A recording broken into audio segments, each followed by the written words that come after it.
Sorry. We're sleeping. Because it's my day off. Huh? What you see with Mama? You love Mommy. Say hi, guys. Okay. Let's go read. See if I can shuffle some of these bad boys. Last night I was like, listen. Alright, so I see that star energy. That's good.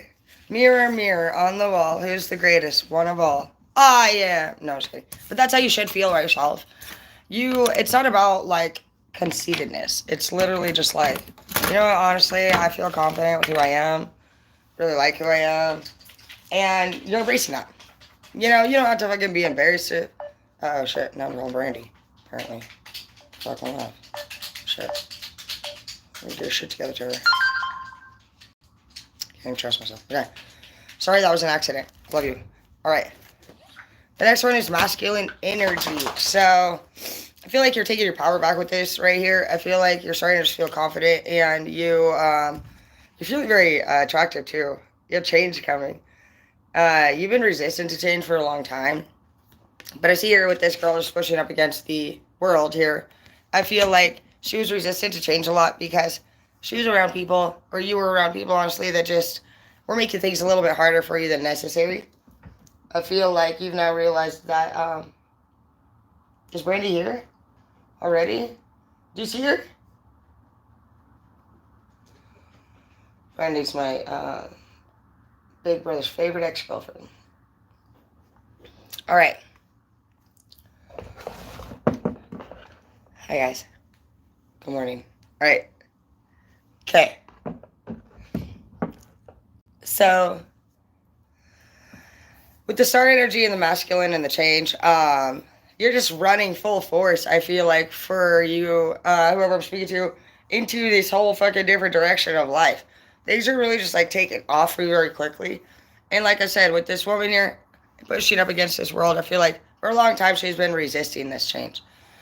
She has been, and not when I say she, I don't mean it's like a female. I just mean in general. Like this person has been resisting change for a long time based off of like sometimes their mindset and how they were thinking about things. And really they were just surrounded by a lot of people that were just kind of influencing their thinking, I feel like.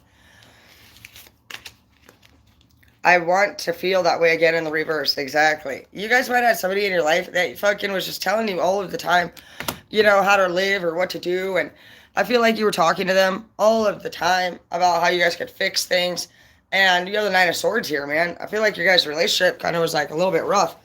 Or even if it wasn't your relationship, it could have just been that their lifestyle was rough. And maybe even when they were coming around you, maybe the job that you were working at was rough. I mean, whatever it was like making it to where there was all these swords here. There was a lot of fighting going on. There was a lot of talking about what the fuck was going to happen. A lot of fighting, I see. There's a lot of fighting. In fact, there was so much fighting that we have the Ace of Swords here in the reverse because somebody didn't even want to fight anymore. It got to this point where they were just like, done, dude. And the 9 to the Ace is still very significant. It's very significant. Somebody's masculine could have been a little bit chauvinistic, too. I see a masculine here with his shirt off, and he's just looking all sexy and fucking just, I feel like that kind of vibe just really wouldn't go here with this when it says, like, I don't want to feel that way again, and then with the 9 of the Swords, and you was always fighting, like, maybe somebody was just, like, super into themselves. Maybe they were fucking not being faithful to you. Maybe you felt like you were serving somebody that honestly was like, I lost myself for a little while. I feel like that's what they're saying. I feel like your person's saying that. I feel like there's somebody here that honestly like got a little bit into themselves and ruined a relationship over it. In the future, it looks like they're going to actually care about hurting you, for those of you who are hurt by somebody, because there's so many things reminding me of you in the future. I feel like right now, things might be moving really fast for whoever this is. Maybe they got an opportunity. Somebody could have even got an opportunity to like model or do something entertainment-wise, because I just see the star here and I see the masculine with his shirt off and change and resistance.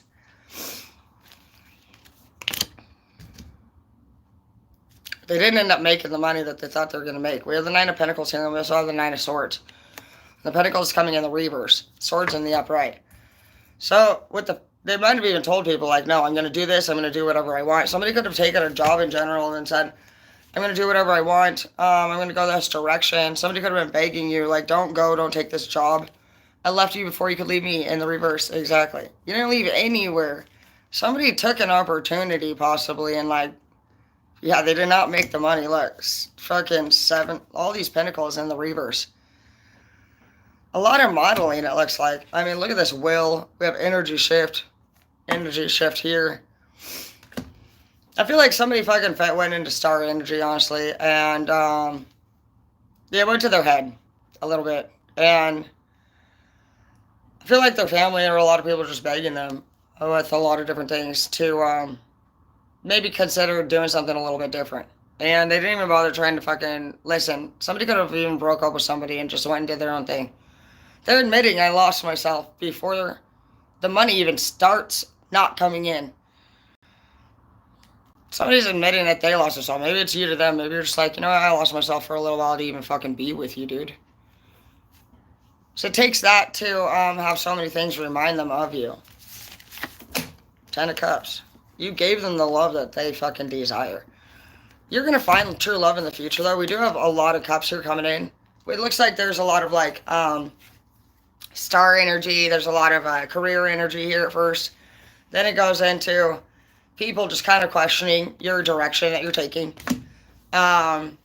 You're fighting with your family, it looks like. You're fighting with your family. You're fighting with your woman. You're fighting with your man, whoever it is. But you don't. Like, they're really fighting with you. They might be saying, like, hey, dude, I don't think you should do this. I don't think you should go. I don't think you should take this offer. I think you should stay here. I feel like these people were telling you to stay here and fucking do the jobs that you've already been always doing. And you were like, no, I don't want to fucking do that anymore. I don't want to do that anymore. I've honestly lost myself for a little while. I've been fucking, literally fucking doing everything that you said to do. I have other dreams, man. I have other goals that I want to fucking accomplish. And as you leave the scene, I do see, because you know, this actually came up last night, that somebody has a career that they're trying to pursue and they're in a fucking family setting. I feel like this is like a big mix of like your whole life. And I do. I feel like right now you do have, again, a Queen of Cups. You have the 10 of Cups right here for whoever I'm speaking to. You have a Queen of Cups too that loves you very much. And whether or not you're a man or a woman, I do think that some people in here have a very healthy relationship, but they have somebody in their life that wants to be a star. And they have fame dreams. And this fame dreams looks like it causes them to become kind of sensual and sexual. I just feel like there's sexuality and infidelity, or just sensuality. There's just like a sex vibe going on here that I think you get into looking good, which is fine. You feel sexy when you fucking feel this way. And it's telling you to stay the course. It's also telling you you have a Knight of Cups here in the reverse. So with the Knight of Cups here in the reverse, if you guys have a son or a daughter, they could be angry right now about this change of direction. And they might start acting out like they're seeing you act. So you need to connect with that child. And make sure that you guys stay tight and close like during this fucking experience. Because if you go into entertainment, and especially modeling in star mode, they could do that the same way. And they're coming up in reverse, which means they're not fucking pure.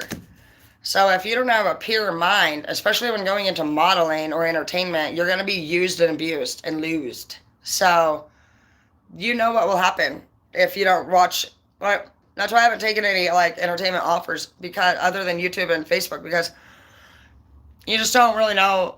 Well, it's pretty obvious. Like in most of the offers, they're going to try to literally just pimp you out. So you don't want to end up having your fucking family get angry at you while also learning what you're doing.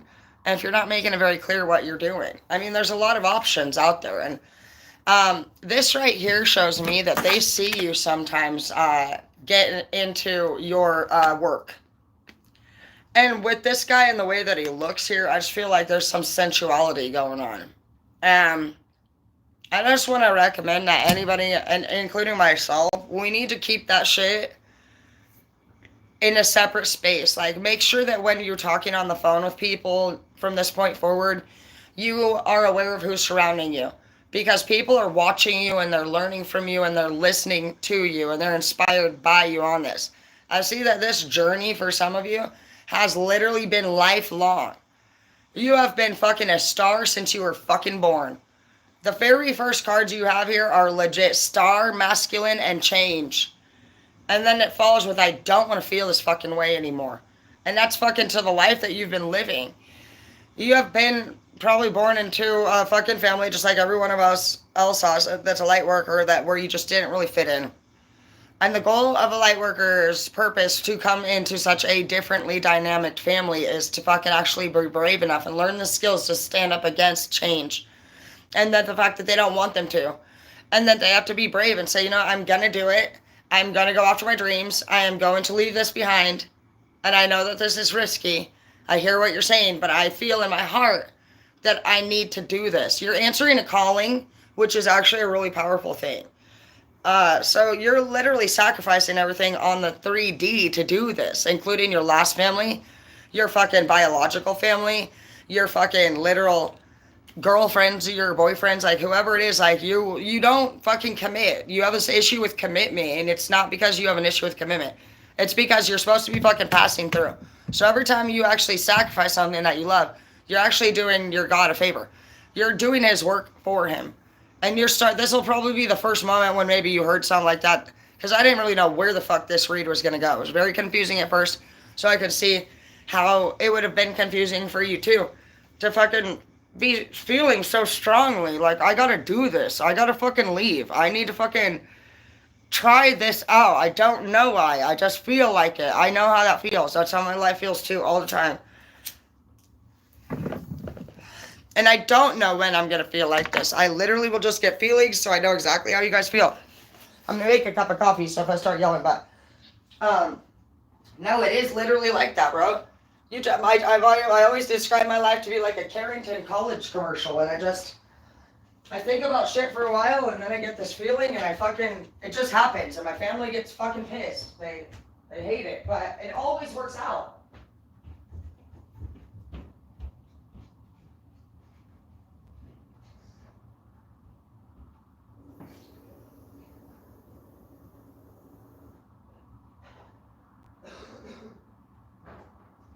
This is gonna probably be the first time that you guys are gonna feel like you truly found yourself.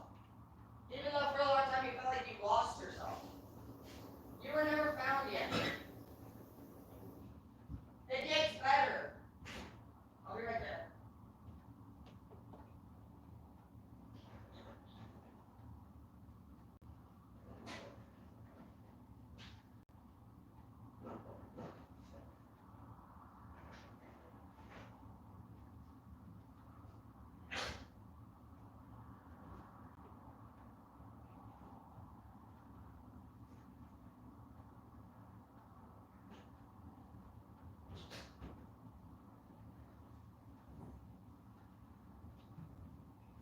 When I first decided to do entertainment and change directions, I handled it specifically.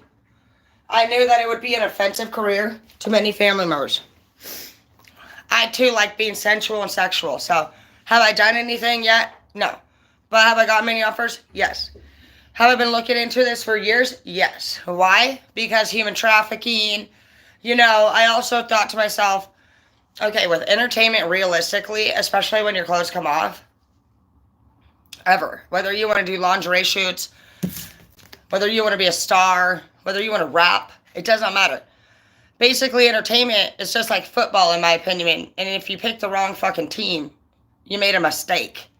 And so I just didn't. I study human trafficking. I do nonprofit organization work. And so I actually really love, I'm really very, very passionate about the human trafficking. And so that was a very big start to not taking any offers.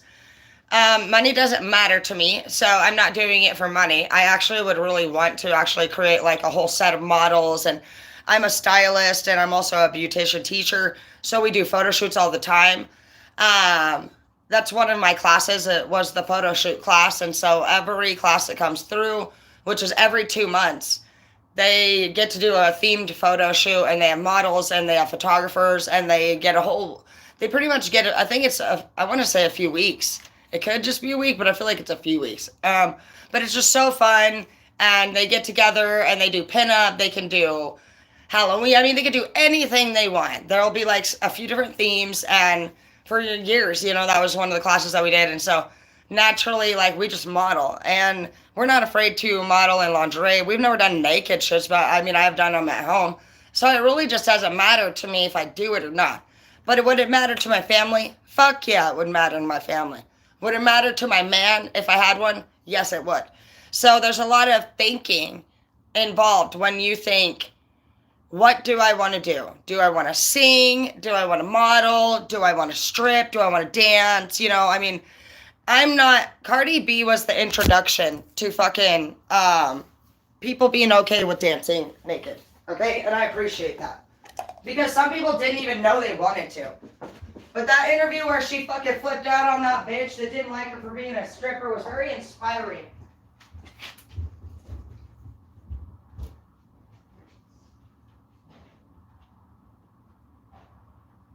When that bitch was fucking sitting there all smug and shit on that fucking couch, and I don't know if you guys remember what I'm talking about, but it's before she fucking, it's when she looks like the fucking original Cardi, which I love Cardi and all Cardis, but she straight flips the fuck out. She doesn't act professional. She just fucking flips the fuck out. She's asking this bitch, why the fuck don't you like me? Why? She just keeps saying it over and over. Why, bitch?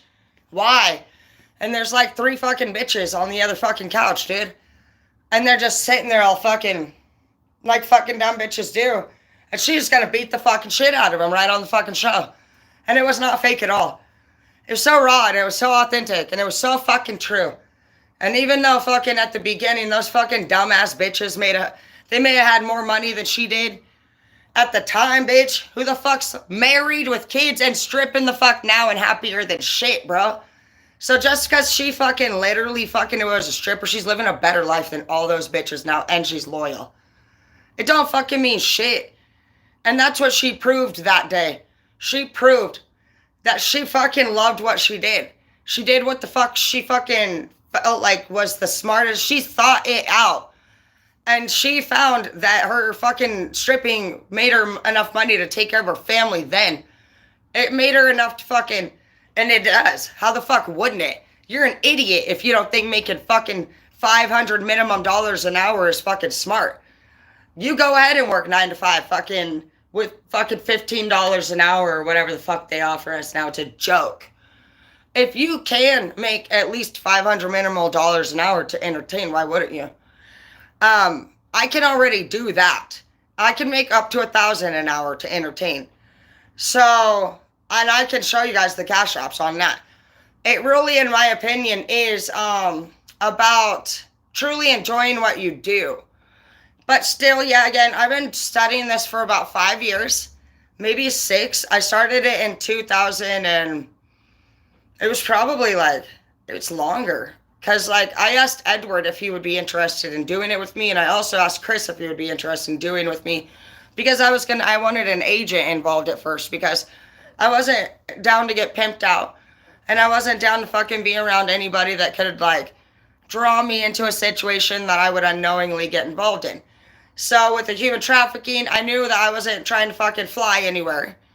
I knew their little things that they say. You have to be very fucking smart with entertainment, you guys. I haven't done anything except for work by myself as a solo. So far I've just got an entertainment license. I can now legally license I just make money off my videos. And so I just keep mine online, and I think that's the smartest thing to do for now. Because money cannot be ever your reason for moving forward with it. You can need money, you can make that money. But when you are driven by money, you're satanically driven, in my opinion, because it's tangible. You have to be driven by purpose. And so even if you're fucking, I mean, in my opinion, you can't have sex for money necessarily. No, you can't. You cannot have sex for money. I'm not saying you can't do it. You can if you want. Fucking get it. But purity-wise, I just can't see the universe saying, We can do that part because they ask us to be at least a faithful relationship. God, I do believe the universe wants us to be with faithful. They don't want us fucking with multiple people for the purpose of passing around diseases, and it hurts people's feelings. And then there's multi-families being created without the intention of sticking around. So that causes a lot of ruckus and a lot of pain. So I don't think having sex with multiple people is universal, but I don't see why you couldn't incorporate what you like to do with entertainment in a way that would be appropriate. I don't see why it wouldn't be. It's just all about putting that thought into it first. Whoever's wants to do this, I agree with you. I mean, whether it doesn't matter what it is for entertainment. I mean, people are paying big bucks to watch football games. Entertainment's where the money is going. So if you have been paying attention, just like with what you see me doing now, I mean, I learned about doing these videos literally on YouTube and all these places because my kids were making fun of me and saying I was an old ass bastard. And they were like, my mom listens to J-Lo. And they were like making fun of me to the kids. And I don't even listen to J-Lo, you little shits. I fucking at least give me credit. I listened to Spice Girls, dickweed. But whatever, dude. I just got on there and I study. I'm a teacher. And so we have to go to classes all the time and study. I'm a teacher that smokes weed. Okay, calm down. But in our classes, they tell you that in order for you to make a connection with the community and actually make them listen to what you're teaching, there's two different tricks that really stood out to me. But one of them was that you need to change your teaching style every 20 minutes or people will get bored. They teach you that in the first 5 seconds of you knowing somebody, the other person can decide if they like you or not. So the first 5 seconds that you walk in and speak to anyone based off of your demeanor, the way you carry yourself, your face expression, your outfit, your tone of voice, they already know if they like you or not. So they teach us not to bother writing fucking any more than one basic front page resume. So if you're somebody who doesn't think your resume looks good enough, they don't care. They don't want to know all the shit. They're busy people. Basically, it's going to say, they're going to look at the way you write it. They're going to look at fucking literally the dates. It will stand out. The font. If it's all fucking weird and fucking extra, they don't like that. They just want fucking regular. So for now on, when you are approaching anything of interest, I'll go online and say, what are the most best and successfully fucking picked resumes for this particular job? Give me examples of a resume for me to apply to be a producer for a, and you want to be specific. If it's like a violin company, you'd want to say violin company. You need to break things down, but on the internet, they will have actually, if you go across, they'll say all videos, images, so on when you are seeing the options. But you need to click on it all. Whenever you see it, do it, hear it, and write it. All 4 of those will really help you master that craft. Do all 4. You don't want to be like, well, because you need to know what kind of learner you are. You need to know who your crowd is. You need to know what kind of audience you're speaking to, because they have this thing called it's called the me. They call it the me generation. And it really doesn't matter, I would say, honestly, what age people would be if they were in the entertainment business. I can imagine it would still be all about, when I thought about entertainment, when there was music, modeling, because that's what I don't know. I like to do it all. Do you want to make models? Because, I have a dream of, creating another fucking Playboy mansion, to be honest, if you guys really want to know. I would love the opportunity to have more bunnies. And I would like to be Hugh. So it's very different than what most people were thinking. If I was going to do intimacy, I have a whole different gig there. I would only want one man, and I would do some, I'm not going to tell you, but I have a whole plan, and I do. I have literally visualized everything down to a T. I don't have the man picked if I wanted to do that. If I were going to do something with, I'm just going to be honest with you. If I was going to do porn, I would probably begin my session wearing a mask of some sort, because it would extend the curiosity, and I would be able to play a little bit around with fire and know how that would go for me before revealing my identity if it didn't go well. So if those are things that you are thinking about doing, And like the more people that get out, that's why you're not going to sit here and take a bunch of offers. If you're sitting there and fucking people are hitting you up and they're like, oh, do you want to be a star with me? No, they're pimping you out, bro. I can promise you right now that even on seeking arrangements, like if you fucking were to go on that site alone and just fucking make an arrangement, you can start your fucking self off with literally whatever you want. And so instead of fucking just agreeing to getting $200-$300 to do the worst, you're gonna want to fucking see who agrees with what you want in the first place. Go on to there and just communicate. And if you need to download like a fake text line, I definitely recommend that, because entertainment business is very dangerous. You are going to fucking have nothing but fucking almost false offers just as much in the whole world as we do anywhere else. People are fake, they're liars, and they're out to get people, period. So when you're using your body, it's a very big deal. You'll be shamed and you'll be embarrassed and you will lose all of your other offers if you pick the wrong one, was what came to my mind. I don't fucking know. But I thought Eazy-E and fucking Tupac. Is that, or Dr. Tupac? Dr. Dre and all of them. Who's that? I don't even know. But all of them, they all fight. If we were to go and fucking... it just made me think about the gangsters. And I don't know like their names very well, but I did watch that one movie. And I like Tech Nine, but I like Tupac too. He's cool. Tupac's deep, but I didn't really like listen to rap and shit when I was little. I was a country girl, so all my friends were like, when I first seen a marijuana leaf, it was on the front of the Dr. Dre CD, and Alicia had it. I was scared for my life, legit, dude. So, but I remember watching that movie, and when they got in that fight, I think wasn't it? I don't know. I want to say it's Eazy and Tupac, but I feel stupid if I get it wrong. But they got in that fight. He was fucked after that. He made a mistake. Colin Kaepernick, dude, didn't fucking stand for the fucking national anthem. Oh, yeah. He has not got a job since. Look at fucking Wilson. Booted, bitch. Facts. So go ahead and make the wrong fucking move. You ain't going nowhere. So take your time. I see that some of you guys have a passion for that. Take your time. You're just going to research. It's a blend between passion, knowledge, and research. Shit, by the time you're done, you could be a lot like me and just be one of those people that wanted to see if you could do... I do a lot of things where I can see if I can get a yes.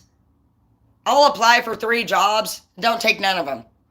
And just boost my confidence a little bit, you know? And I'm like, why the fuck do you do that, dude? You know, it's like, I know, it's like... And it's just like if you buy something just because you see it and you're like, it's just like almost to see if you can do it. You guys are probably very competitive like me.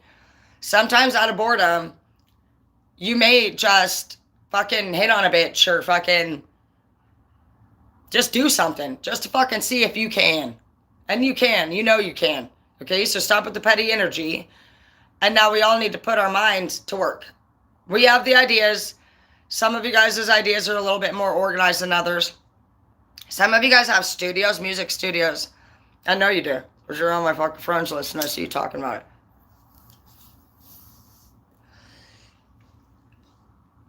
And I see that some people are just like, some people are doing great. Some people are fucking going through the Great Depression. You know, that's where life changes. We just gotta all be here for each other. And I'm going to try to start documenting when fluctuations increase and decrease for me, because it's hard to tell sometimes. Sometimes when I'm looking at my analytics, if you guys want to start watching your channel and seeing if you're successful or not, all you have to do is go onto your Facebook and turn it on to professional mode. If you go onto Facebook and turn it on to professional mode, Facebook's not like YouTube, but Facebook will allow you to work towards being a follower, and it shows you on a chart your analytics of whether or not, like if you just picture a graph, if it's increasing or decreasing, or if you're going up the side of a mountain and down the side of the mountain. That's pretty much what it looks like. It just shows you what days and dates and how many people are watching your channel and when, and it'll show you what videos they liked or didn't.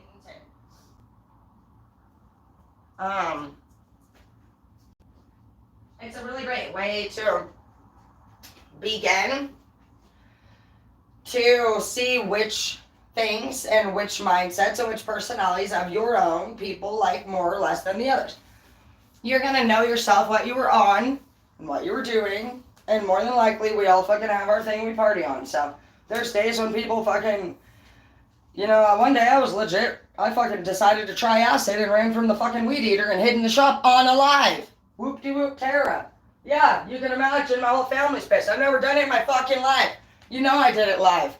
I've gotten in big trouble by the whole family, man. I even got a lot of people reach out and say, "It's okay, Tara. I've had a bad acid trip too, and you know, honestly, I'm here for you." I don't even fucking do that shit, bro. I literally was in my shop up against the wall, and the weed eater be right here. She is, you know what I mean? Like, no, my family fucking call me up. They say, "Bitch, you fucking on drugs." I was like, "What the fuck are you talking about?" Because I wouldn't really consider acid. I mean, I guess it's a drug, but I was like legit defending it. So now I look like a full-blown liar. And then I read a message that said acid in specific, and I was like, fuck, dude. That's what the fuck they were talking about that day. So it's just like little shit like that. You're going to start to just see like fucking how that goes for you. And when you make yourself public, I couldn't be more of a better example, I feel like, to show you guys how that will work. Some people are really professional. Some people are like, they have a theme. I heard that you needed a theme. But like with YouTube, if you get to 1,000 subscribers, you no matter what, well, you can start working towards getting paid. Facebook doesn't. I love you. You're so beautiful. You're so pretty. I love you. You want to live with me? You can. Share with you if you want. Oh, you want me to throw your rock? Where'd you put your toy? I buy your toy every week. You're so cute. Are you beautiful? People are going to get mad about it. So you need to be honest. That was what I was going to get at. So this whole entertainment thing is a big deal. Because it's going to require you to fucking really just you're going to unroot to your family man, your family woman self. Basically, there's nothing wrong with you wanting to do what you want to do in your career. But people have gotten this idea that fucking because you're fucking a family person that you should fucking be home and do the basic family thing. Christmas, you know, decorations and all that shit. But like, you have high vibe energy, okay? You're somebody who's like, you know, I do want to do all that. But I also have to you are also the person who probably has to buy the presents too. So these people are asking you to stay at a bare minimum and pretty much fucking just do all the family shit. But your mind, heart, and soul is like over here. And what you want to do actually is still for the family. I feel like you're looking at the bigger picture. If you're somebody that wants to fucking leave your person, that's like a whole separate thing that we're not really looking at here. This is about you. This is about your dreams. And they're telling you to stay the fucking course. It says you are moving in the right direction. Straight up. It's also saying that this Knight of Cups, honestly, and I felt like that, this could be either your kid's pissed because they're going to fucking tell your kid that you left the family to go be a fucking slut, basically. No. That's why the fuck you need to connect with your kid now. Your kid is already in the reverse right now. For whoever I'm speaking to, they're upset because they love you. How would they fucking know? I know on the back it says somebody stole something from you, and I feel like this kid could feel like your career stole you from them. So you need to make sure that that is not a thing as well, because you don't want your kid to never be loving and accepting of you in the future or your career. And basically, if you don't realize this right now, you could come back doing like with your plan accomplished, and when you get there, he's gonna shut the fucking door in your face. That will break your fucking heart, bro. Because you wouldn't have seen it coming. You're gonna be like, what the fuck? What do you mean, buddy? You know? He's done with you already. Because a man who goes into fucking shutdown mode, you know how that can be. Some women can do it too. All of them. You guys don't want that. You do not want a broken heart will shut the fucking door if you don't fucking help it understand as it seals it closed. It's a scar now. You're not going to reopen that fucking scar and heal it correctly without that scar afterwards. So you need to make sure that you're basically like using Neosporin as you work through your process here. Because you are fucking slicing hearts open on this. Because it's such a different and unique change of direction that you have to be very smart. She's so cute. She's waving out you, lifting her leg. You have to be very smart. Hi, sweetheart. You're so beautiful. Are you respectful? I love you. You have to be very smart. You make one error in this, and I can't see how you were going to correct it realistically, don't you think? You make an error, you can't correct it in entertainment. Look at fucking literally Britney Spears shit. She made her first, what? Fucking 2 albums, and we just really didn't see much.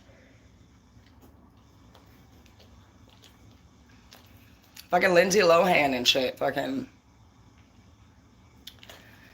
You pick, Colin Kaepernick's a big one. It's a big one. I watched that game when he didn't stand.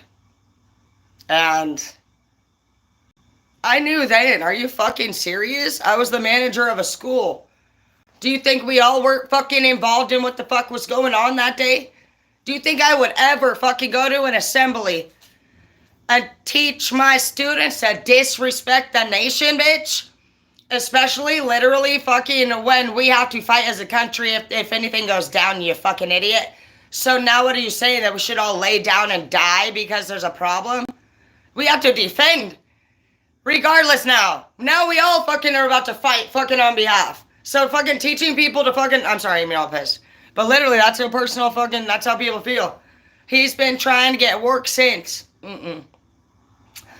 That's why whenever somebody hits you up now, and same with Russell, bro, he fucked the Hawks over, dude. For Kiara, what a dipshit.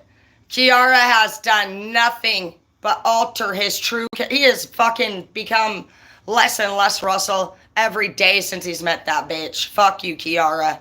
Fuck you. You fucking are a fake ass fucking hater, controlling ass bitch who changed your fucking man and you ruined his fucking career.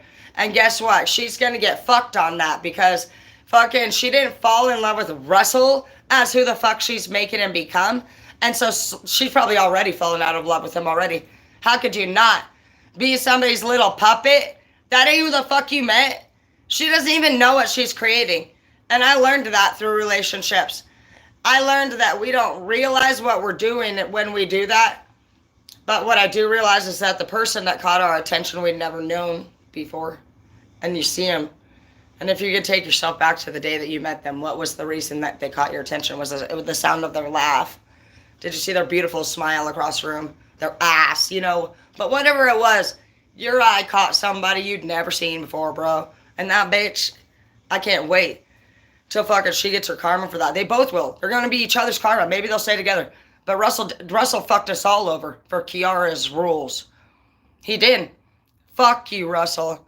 You fucking were a great person. He cared about the people. He cared about the children. Now he sells perfume? What the fuck? The fuck out of here. When the fuck did you sell perfume, bro? Facts, though. Like, for real. Like, what the fuck are you talking about? You do what? You're a...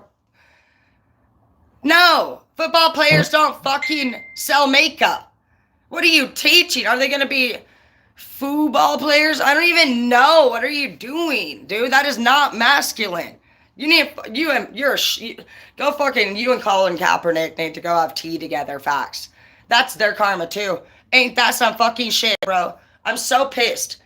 I'm really into sports, dude. And honestly, they fucked us. They fucked us. They did not fucking, and they're obviously opponents. But either way, dude, it's about character. It's about character. And that's what the people saw that day. They saw that they chose another person over the whole thing. So you got to be careful. See how they fucked up their whole fucking careers, bro? Don't do that. Just take your time. You're in no rush. And more than likely with the fact that you fucking could be a lot like me, sometimes as soon as I get the goal accomplished, I don't even want it. I just want to see if I could do it. So you need to stop doing that too, because we're going to start channeling our energy in, and I was planning on doing that today. Slept till like 1, but you guys know I stayed up till like, what, 4? Oh, well, it's my day off. It's on my Friday. And me and Hazel just like lounge around. My daughter's at school, so. And we're getting along, finally. But I'll tell you what, I think I told my family, I told everyone in my family that whether it was fucking my mom or my niece or my nephews or my kids, I told them. I asked. It was probably about a year ago.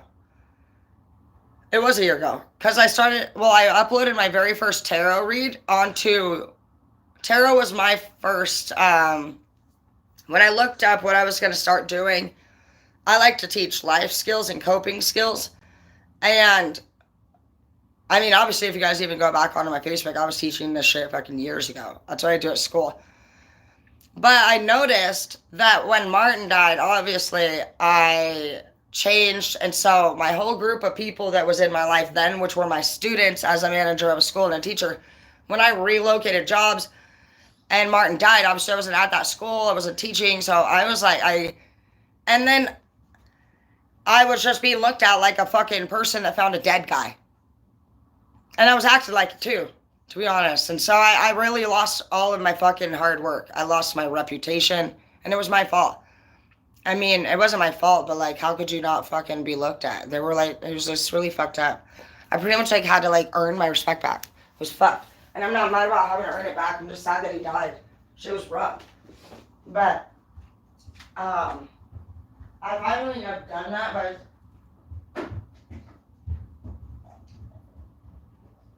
because of you guys, and you're so sweet, and I love you guys, and I'm really glad to be here with all of you guys and share my journey with you about losing it all and gaining it back again. And you have to picture with new ideas when you come back. You know, your comeback game, that's what maybe some of you guys are doing. Maybe you've already lost everything, and this is you coming back again. And it should be different. Some of you guys have ideas inside of you that you want, but these are actually not like, these are things that you wanted to do your whole life. Like, do you know my first dream job? I should just bring my coffee down there. Yep. My very first dream job, I wanted to be the voices in Disney movies. I even had a song. I want to be in a Disney movie, Disney movie, Disney movie. And I would repeat this over and over all fucking day long. And I would literally, I wanted to be Disney movie voices. That was my very first job, dream job. Disney movie. This would go on all day. Then I wanted to be Celine Dion. In the back of my dad's fucking semi-truck, I sang My Heart Will Go On, Titanic. And I sang Christina Aguilera while I mowed the orchards. And sometimes I would actually mow my mom's fucking sprinkler off because we did underground sprinklers in our fucking fruit orchards. And I was scared for my life. I'd be like, it's either black or white. My life consisted of mowing and working on the farm. So we finally had something invented. The Walkman. Then the Discman. The Discman was so cool. Then we had what? iPod?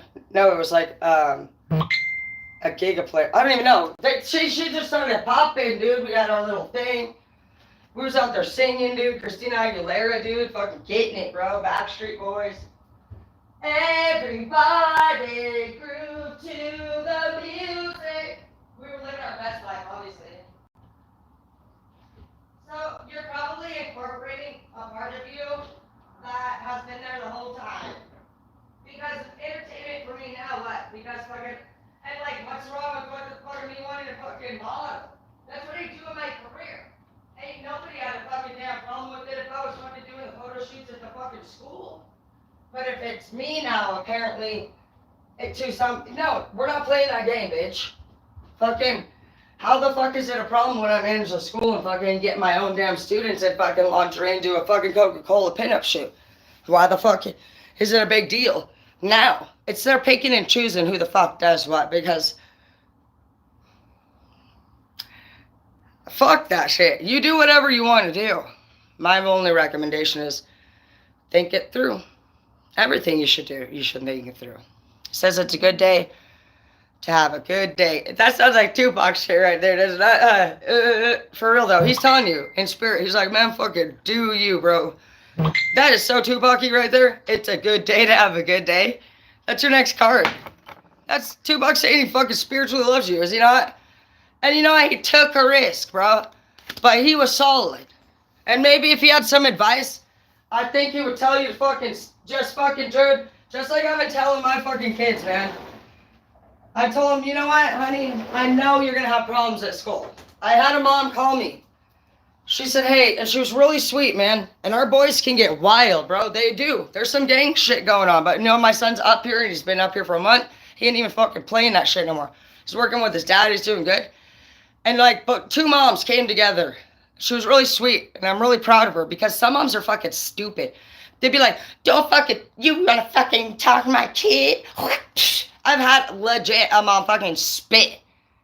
And her daughter spit too. I couldn't believe, I mean, bitch, I could handle all three of you right now if I wanted to, but I don't fucking play that shit. I lead by example. And that was trashy ass shit. That was some of the trashiest shit I ever fucking saw. Was a mom fucking teach her fucking kids to act like that? Hell no. Fuck that shit. But this mom, she called me and fucking, she was so kind and sweet. And I know what the fuck she was having to tell me because my son is her son. And I was scared my whole fucking motherhood. Oh, it's really sad. These are true stories about moms worried about their son, and we are coming from the same age, so that's kind of crazy. I feel like this is gonna like mean something to you guys, but we love you guys so much, and no, we care about you every day, and we wonder where you are and if you're okay, and like your whole future just really matters to us. So, like, just be safe. And he's doing really good. But that mom called me, and I called her too, and I just let her know that the boys, that my boys up here, and that I talked to him, and you know, she can live at least a sense of relief. And then I'm gonna actually have my son call that kid, and I already talked to him, and I told him like, hey, is there any way, you know, what's going on? You know, I'll chill because I know that it's really serious out there on the streets. But what I can tell you is that when I went and met Zeke and all of them, they were Bloods and there was Crips. And they don't do that anymore. None of them do a gang anymore. And I did finally get Zeke to wear blue. It was a slow process. But I would just explain to them all, like, we're the Villain Bloods right now. Anybody can be a gang. But what do you represent? What are you representing? How are you teaching anything? Like, you can stand up for something. But if you got to be cruel, no. No, because I can't tell you how many fucking male gang members see their little brother get involved in it after. And they're not anymore. And their little brother don't get out. And one of you two die. And that's a fact. So don't fucking sit here and let your pride and your ignorance fucking actually make you believe that you're winning by being a badass. You need to work for God. That's your leader. And yeah, you're a gang. But when you fucking do evil, you work for the devil. But I didn't tell him that. All I said was I put it into big homie shit because I fucking was a bitch with one of them. And he knew the big homies. He saw Zeke and them fucking, they didn't do anything crazy. They were pretty chill. But I didn't like it either way. Sometimes we would even joke and say, okay, you know, you're not shit. But you know what? There was to them. And I don't know what the fuck they did. I wasn't out there on the streets with them, so fucking... That'd be like people saying to fucking we didn't do shit in the drug world. Yeah, okay. Seen a lot of fucked up shit in the drug world, so... Everybody's seen a lot of fucked up shit, and I can tell you, like, a lot of my dealers... You know that house that I talk about and that fucking... When I seen the most crazy shit, that couple is still together today. And they moved away. And they have been sober long enough for their fucking kids. I don't even really think their kids really remember much of them using. And is that shit not crazy? They are grandparents now today, clean and sober, and have even reached out and apologized for the shit I was through, and that my personal fucking baby daddy is dead today. And that's deep ass shit right there. That's deep ass shit. Those people fucking are good people today. They were always good people. They were lost in the mix, and it's about fucking honestly just like really just waking up and knowing that we do ride with God. And we also ride with the devil, but the devil is like that bitch that fucking ain't there for you when you all done and you fucking, it's not equal reciprocation. And you're like, what the fuck? Go in. Yeah, you can gain from the devil, but the devil doesn't really love. The devil fucking will use you like a puppet, like a narcissistic parent. So you're just a purpose, and they're fucking laughing in your face behind your back. They laugh in your face too all the time. So just, you know, just fucking do what's right. Be driven by your intuition, and you don't know. For all you know, your passion for going into entertainment or the dark world, because this is a dark world, I believe. Absolutely, unless you're going to sing Jesus music.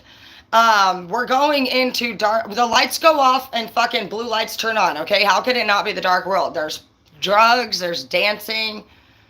To be able to enter this realm, truly, you probably have a duty. You may be working for God. There could be, you're coming in, I feel like very strongly we're coming in to actually pursue or invoke somebody, okay? So don't let your fucking dumbass actually believe that this is all about you. And I never thought that until right fucking now. We are going to work right now, okay? So if you were to take a step back and fucking see that as the mindset, that'd be a whole lot different than you being famous, would it not? What if you're going in undercover, bro? Facts. You are. I guarantee it. Right now I can feel it very strongly. So that's actually really helpful for me. When I think of myself as an agent or a detective or a fucking spy, I've always thought of myself in one of those all black, sexy fucking one-piece fucking outfits with my hair in a ponytail where I'm running across the buildings and jumping from building to building. You know? One of those secret undercover agents when she's running. Or, you know, it would be fucking bomb. It's hilarious that I would even want this as a dream job because I would never probably not party it up, but SWAT has always been a badass fucking movie. I've always loved that movie, SWAT. I'm the one they're gonna raid, but not really, because I mean, if you want the joint, I'll just give it to you. But just calm the fuck down. But literally, like, I don't know. I just think their outfits in all black. You guys know I'm a sucker for all black. So yeah, you're more than likely fucking an agent. So you need to get your head straight. When I told my whole family I was going to the entertainment business, it was over a year ago. It's almost been it's been about 16 months. Oh yeah, I've been kicked out of the family. Nobody comes to my house anymore because I do tarot, apparently.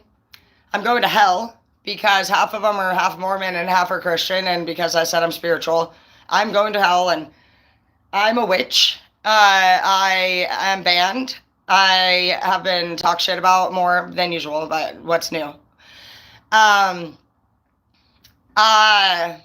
You name it.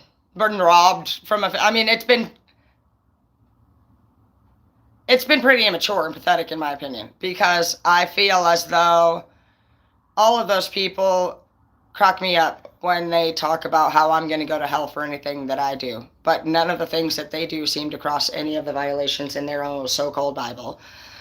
And I don't care, because I believe that people that think you can't study something and that you're going to get any type of consequence because you're doing anything, I feel like they're just narrow-minded, but I respect whatever they say for them. I respect that that's how they are.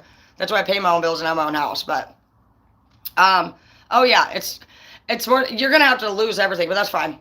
Anybody that doesn't support you or respect you or talk shit about you behind your back anyway, or can't even fucking respect your dreams or goals, you need to ask yourself, like, when have you ever?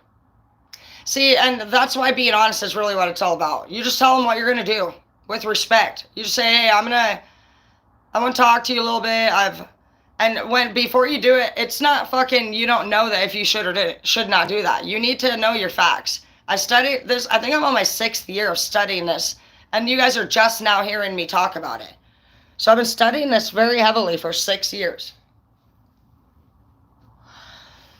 When I started studying this, it came across me by accident because I applied for an editing position. And I typically work in clerical or office work, and I type documents. I love to type. And I thought I was legit applying for a typing position. It was just an editing position. So when I got to the interview, it was just very unusual questions, and I found out that I had applied for an editing position to type up porn scripts. So that was where they planted the seed. I did not take the position, but during that interview, they ended up obviously detouring me from being the editor to the porn star. And they started offering me all of these offers, and I didn't take anything, but I did learn. There's a thing called planting seeds, and we learn about that in our business classes that we take. And you pretty much you don't want to tell people that when you're trying to sell yourself a product, You don't need to fucking push it on people. You just plant seeds. You simply need to know you need to study the information. And so when you're passionate about something, you will just kind of randomly go on and on and on, like what you see me doing. When you are passionate about it, you don't have to try to talk about it. You naturally get excited about it. And so when you learn how to actually focus in on things you're passionate about and you just talk about it naturally, people hear that. They see that. They don't feel like you're selling them something because it's more natural. And so I just started to learn all of these things. I started learning about law of attraction and manifestation all of a sudden. God has a way of doing that with me. I had 2 jobs interviews one day. One was to fucking be a bartender at a strip club. I wanted to know more about it. And then I also, ironically, get a call from the Paul Mitchell School to be a teacher that day too. Ain't that some shit? And I was working at the salon at Regis. So always got plans going behind the scenes. I always have 3 plans rolling at all times because I'm a big fucking 3 different opinion person. I like to have 3 random sources of information to confirm whatever I feel. I don't like to go off of one source because I found years ago that I was a puppet to my mom. She was using me she's a narcissistic parent. I say this with respect, but it's true. I've been nothing but fucking puppeted around by her without any intent of my goals mattering. And that's what a narcissistic parent is. You are just an extension of them and the work that they need done. And so when you fall in love with somebody, they try to break it up. When you have a job or a career or a dream or you buy a house, they want nothing to do with it. They intentionally fucking hurt you. Because when they see you growing, they feel like you're paying more attention to things that they're jealous. They feel like you're cheating. It's an act of disloyalty, I learned. So when I started studying psychology, I didn't turn it into a hateful thing. I just turned it into an informational experience. And I felt empathy like you're supposed to. They say that if you study these things, you should be learning about the other person, and it will. It's crazy because I came across it after Martin died. You know, so every event that's ever happened, even if it's been horrible, has been so helpful. And that's why I know the dark side and the light side work together. Because I wouldn't have been able to overcome my barriers and challenges had I not fucking went through some of those deep, dark places. And as I sat there and researched, and I was going to find all these things out about my enemies and people that hurt me and didn't accept me, I started to accept them more because I was learning. And as you go online, it's all available for anyone to learn. There's free quizzes. You can look up, do I have a mental health issue? What's my learning language? What's my fucking love language? Like, how does my if your partner doesn't want to sit down with you and research things and work through things, or anybody that has a disagreement with you, they're not for you. They're not mature enough at this time, and that's their problem. You have the right to be respected, and your passions and your dreams do matter. And God is actually, every time you have that feeling, I heard that that's a calling from God. And it also says a calling from God is really random, and you'll be the only one that actually agrees with it. It says the reason God picks something so fucking random is because he's trying to uproot you from where you are. And it would require a random goal that nobody's going to agree with for you to fucking have that fucking alone time, that sense of freedom, and the fucking space that you need. Says that he needs that space with you where no one is there because it's the only way for him to get you alone. Basically, what's happening is that when you have a feeling every time, oh, that's so funny. I threw the wrong thing out the door.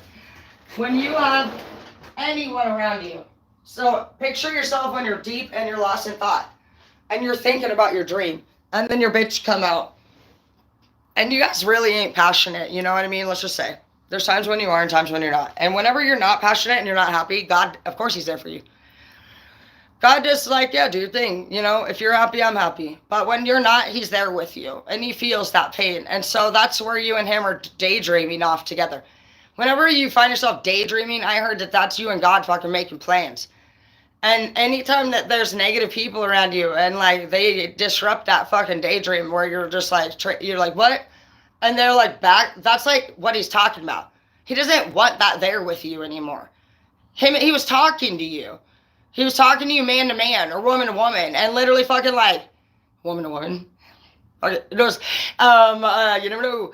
But why do I say the dumb shit? But no, legit though. That's how I started to think about it. I started to actually picture myself having a conversation with God, and somebody straight walking into the room, fucking just straight blatantly, rudely interrupting us.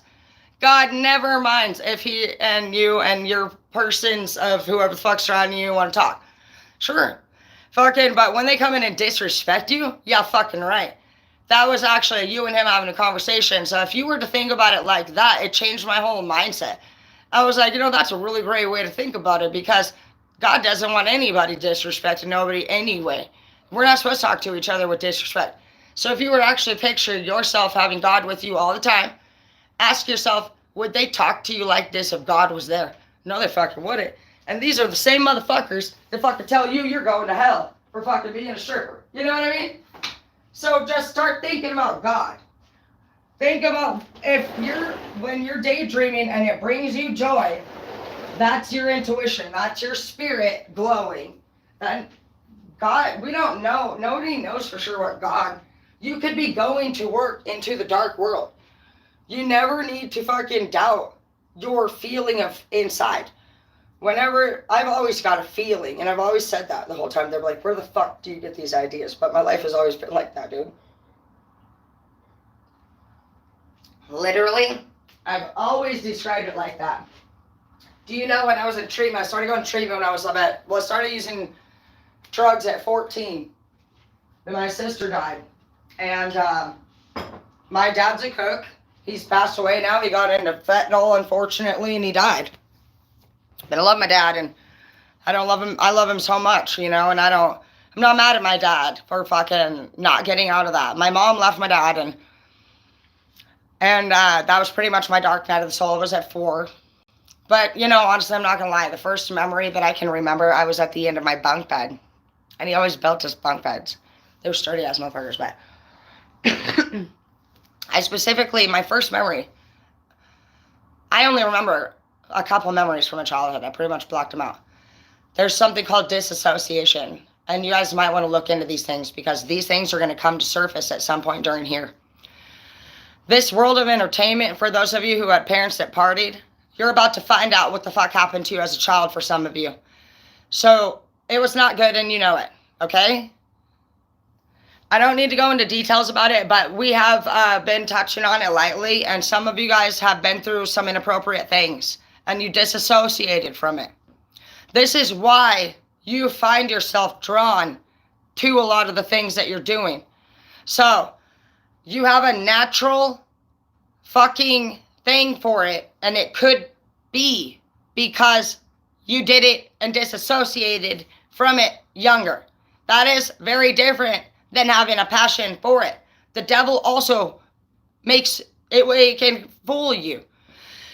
So you need to fucking be very aware right now of every fucking choice that you make. Not only can you just ruin your chances of fucking the outcomes because you chose the wrong entertainment company to sign with, you need to look it up. You need to be looking deeper. But also, you could be actually forcing yourself, or not forcing yourself. God could be enlightening you. No matter what, there's going to be some major fucking dark world shit that happen in this fucking place that you go. And you could be coming in to fucking invoke somebody that's been abused. That's what you're going to do.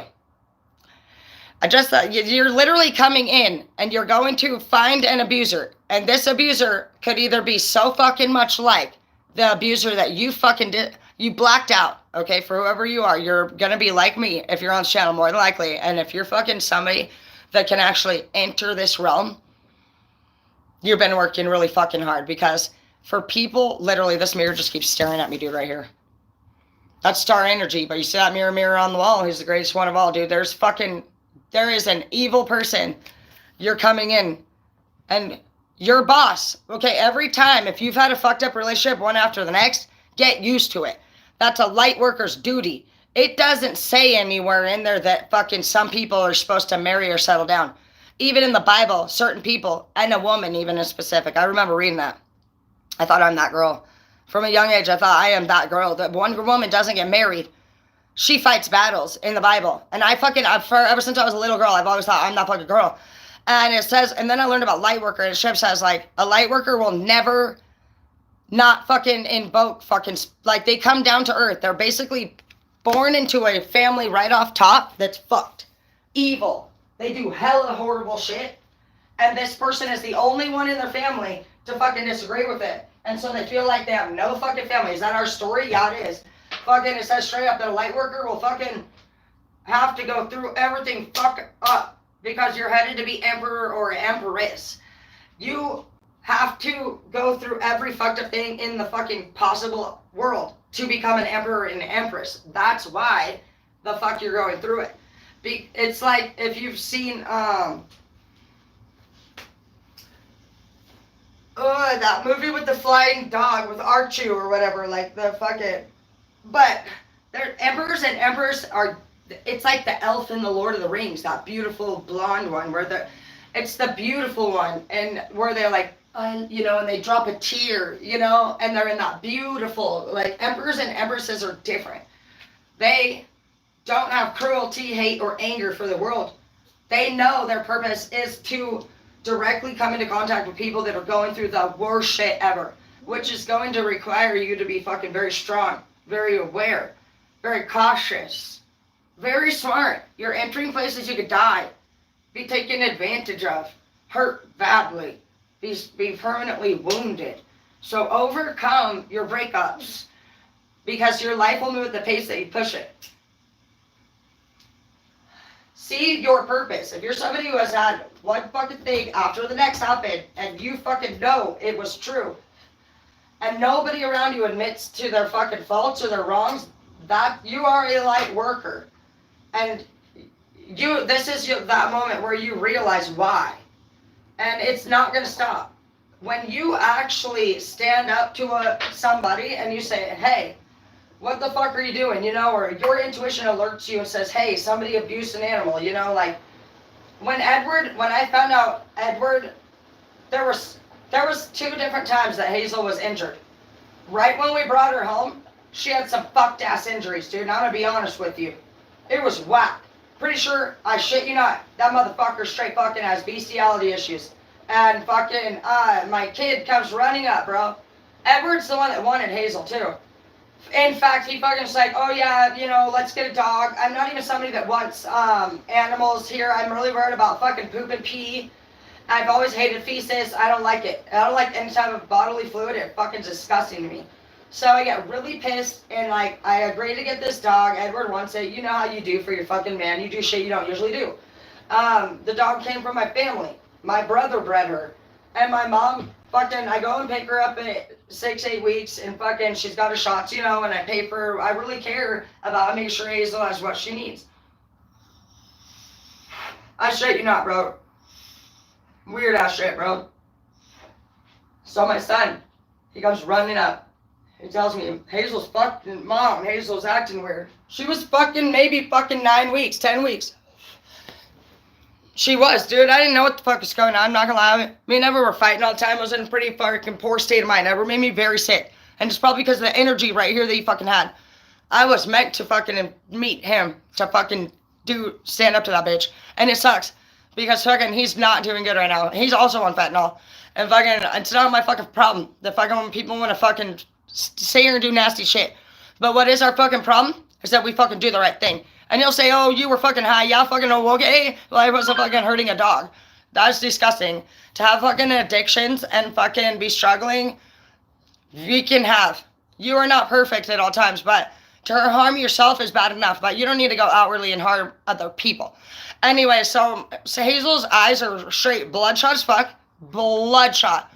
You could tell, like as if fucking forced, dude. It was obvious, but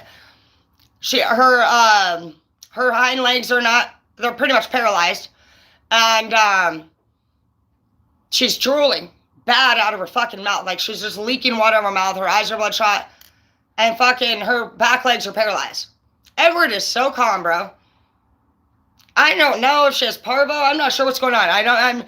I noticed all 3 of the symptoms, but me and him are already fighting, dude. This bitch is fucking so weird. I found out that he is a covert narcissist. Facts. And a covert narcissist will they have this horrible energy, but they're mutes. They pretty much look at their phone and they speak never. There will never be a time that you will ever fucking talk about any weird ass shit. You're gonna find out that bitch was fucking texting a million people on the phone and obviously has fucking weirder issues than you fucking even knew. So I said, oh my gosh, her symptoms do actually look really, really like concerning. And so I was like, we need to go to the vet. And everybody knows how much the vet is. It's typically about $1,000. It could be $6,000 to $1,000 on average over time. But to me, I felt like I was looking at something that was worth the money. You know what I mean? So we go in. I'm talking, dude, we're there for like, fuck. Dude, we had to go to the emergency vet because it was after hours. We're already fighting. We don't speak literally the whole fucking time in the car. And he's calm as fuck. Not to mention, because it's his dog, he's willing to pay for it, he says. So I would have, I'm like, what do you think is going on? She's in there. They're looking at her. Hours go by. We're up to about $600 now. They've done some blood work. They can't really see anything. But you know what? I fucking know damn well they fucking knew exactly what the fuck. Dude, I know they did. How could they have not known that, dude? Anyways, so we're up to about $600. They're saying at this point maybe that we should do an x-ray. I should have fucking done it, dude. I'm not thinking anything along those lines yet. It wasn't until after I get home. We decided we're going to pay the $600 for the blood work. They give her some medicine for fucking nausea. They didn't say anything along the lines of that, but I'm getting home later. Hours pass. I'm sitting there. I'm still just like fucking stumped, dude. It's still bothering me. And he pays for it. He's willing to even pay the extra money if we need the x-ray. Is that shit not weird? He's like, yeah, whatever you want to do, And I'm obviously just thinking, honestly, like, he's acting so chill. I don't fucking know. I've never really had a dog, I'm just like, well, we've already put $600 in. If it gets worse or doesn't get better, then we'll be happy to put it back. We go home. I don't know. That night I'm sitting there thinking about her symptoms. And all of a sudden with the forced eyes, the drooling from the mouth, the back legs paralyzed, why? And also the leakage from back there. Weird shit. I'm talking to Edward and I have this epiphany and I'm thinking like that happened. And I'm like, dude, I think that might have been her symptoms, And so I'm not even kidding you, bro. I'm not even kidding you. With Edward being, I don't know. I would have never thought it would have been him. I go and legit ask Skylar. And he straight up fucking stands up to me and he says, Mom, are you seriously No, he didn't even say seriously. He was actually respectful, calm, and offended. Mom, are you really asking me what I think you're asking me right now? I said, no, because how could I have asked that? But that's what you might be coming in to do, okay? You're the dude that sees the weird shit, okay? And yeah, you have to go now from every person and do what nobody wants to do. Did you do this? That is a weird fucking situation to be in. So I actually end up in a lot of those situations, and so time passes, right? I don't really know. More shit's happening. Edward all of a sudden wants a private room in the shop. He's claiming he doesn't want the kids around his shit. I don't know. Everything actually makes complete fucking sense, dude. Now that I'm looking back. Creeped out. I'm literally creeped out. When I go to work, and honestly also, this is why nobody's lived with me since. I also got word from my daughter, Halo, that Miley she had a pocket knife. Or a knife, I don't even know if it was a pocket knife, but she had a knife under her pillow. She said Miley didn't like Edward. And Miley's not even disrespectful. Miley's an Aries woman, and she is very graceful and very beautiful. Miley has never, up until recently, fucking started to disrespect me. And I think it's just because she's a teen and she's going through a lot, and I respect that. I love my kids. And no, she's a very beautiful and graceful woman, so I'm like, oh my gosh, I would never want my kid to fucking not, like, I would never have anybody in the house that would make my child feel like legit she has to have a fucking knife. And I don't know if she was feeling like Edward had hurt. They just felt like me and Edward were fighting in general. And that's what I'm saying, like, you might think like you're down in the room, but they can hear everything, dude. They feel that energy. And that's why it's so important not to be with somebody who's, neither one of you should be together. It was just very sick relationship. It was so sick. I felt so much negative energy with him. I couldn't work. At the man shop, I pretty much lost my job. He would hide my keys. He would help me look for them, too. It was just a really whack-ass shit, dude. But, Dude, that day that he was looking for the keys too, I should have known. I didn't know, because like, why would you look for shit like this? Why would you look for that kind of shit? And the man shop is not fucking around, dude. If you don't show up for work on time, they tell you don't fucking even bother coming. First they threaten you with your life and tell you better fucking get there. You ain't there, you're not coming. And they're just strong women who work very hard, and they're very busy. And so it's not that they're being rude. You just caused them a fucking major fucking loss. And it's annoying. Business people don't fucking fuck around like that. That motherfucker be down there looking in the yard for my key just casually. He was so casual, he didn't even like move his head looking back and forth. That's what normal people would do. Edward would walk like fucking in a trance. And like, I mean, his head was down, but there was never any it was just, I mean, now I look back and I see it. He told his parents how fucking he was been being abused. He didn't even pay the fucking bills. He laid around and literally was online paying fucking bitches to fuck shake their ass on the fucking phone. Who would have known? But fucking whatever. We'll deal with how I got him back later. I got him back so fucking good. But fucking no, dude, that bitch was acting weird. My kids will be telling me that right when I go to work. Now he's going into the private room in the shop, which he insists he needs for privacy. And he also buys cameras. Edward's the one that started the camera thing. I already knew that it wouldn't have been to protect me. It would have been because, if anything, he was insecure and thought maybe I was doing something behind his back. So it didn't, I was just like, whatever, dude. No, that wasn't for anything about me. It was to watch to see when I got home for what he was doing. When we broke up, actually my sister, which I do get upset about sometimes, but I'm grateful for that she did it. Her and Skylar had a visit together. She told him that if he does anything or we fight again to call the police. And he did. And I didn't know. And I'm grateful for it. Because that day we never got back together again after that. And, you know, sometimes we're not strong enough to leave people. Luckily for me, and because I don't want to feel like icky about sending somebody to jail, I wouldn't really do that. So we were not fighting the night that he called. If we had been, I think he was mad at him for Edward, because Edward was taking the Xbox. He was going into that room. I'm pretty sure he was doing something with it, like where he was like talking to either the women on the TV. Obviously, why do you need a full-blown TV connected to that Xbox? I don't know anything about this shit. I don't do it. But, it didn't work out in his favor at all, bro. I hacked into it. That's how I learned hacking. Well, it was so easy. He changed all of the settings in my fucking house to his email. And there on the fucking TV screens is Edward's email bouncing around like it's our fucking screensaver now. Or who the fuck do you think you are? You're gonna fucking take the fucking TV in the... Well, we have TVs in every room, but my son, he was deliberately being rude to. Some men will be rude to your kid. The one that has the same gender. They have jealousy. Fuck that bitch. Don't you ever let... That's what pissed me the fuck off. Was when I got home from work, my son kept saying... He was just deliberately taking the fucking Xbox. Why the fuck you doing that, bitch? You wanna fucking play games like that? You wanna fucking deliberately disrespect my son? My son's not fucking... No. If you need to give me a legitimate reason why the fuck you disrespecting my kid is what the fuck I want to know. So I fucking changed the fucking... Well, I click on the email, bitch. This ain't your fucking house. You're not fucking king. You don't get to come in here and do that shit, you know? So I go and click on the email on the TV. This bitch fucking sleeping like a doofus. And all his fucking phone settings are fucking unlocked. Why, I don't know. It's like he wanted me to fucking... I don't know what his point was leaving anything unlocked. He thought he was clever. But really, if you just go onto somebody's Google Play Store, look at what's suggested for you. Go through the ABCs, through anything.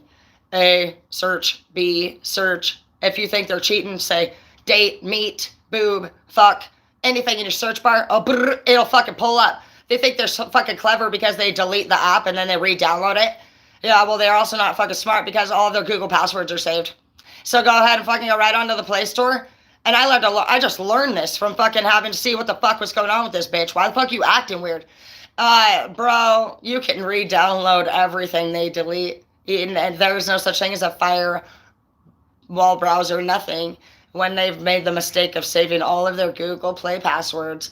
So every time you go onto their Google Play Store, because some people will go and put their apps into like a hidden calculator vault.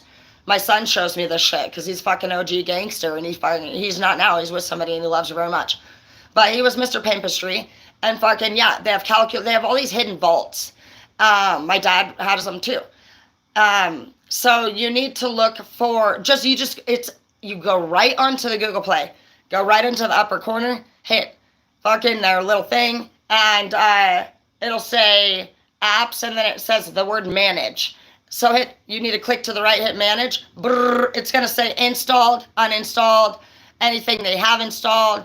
You can go onto any dating thing. Just click into their search bar, dating apps, fucking text apps, talk apps, and anything inappropriate. Go through the ABCs, bro. I shit you not, every evidence is there. You go onto their Google settings, turn it on to watch.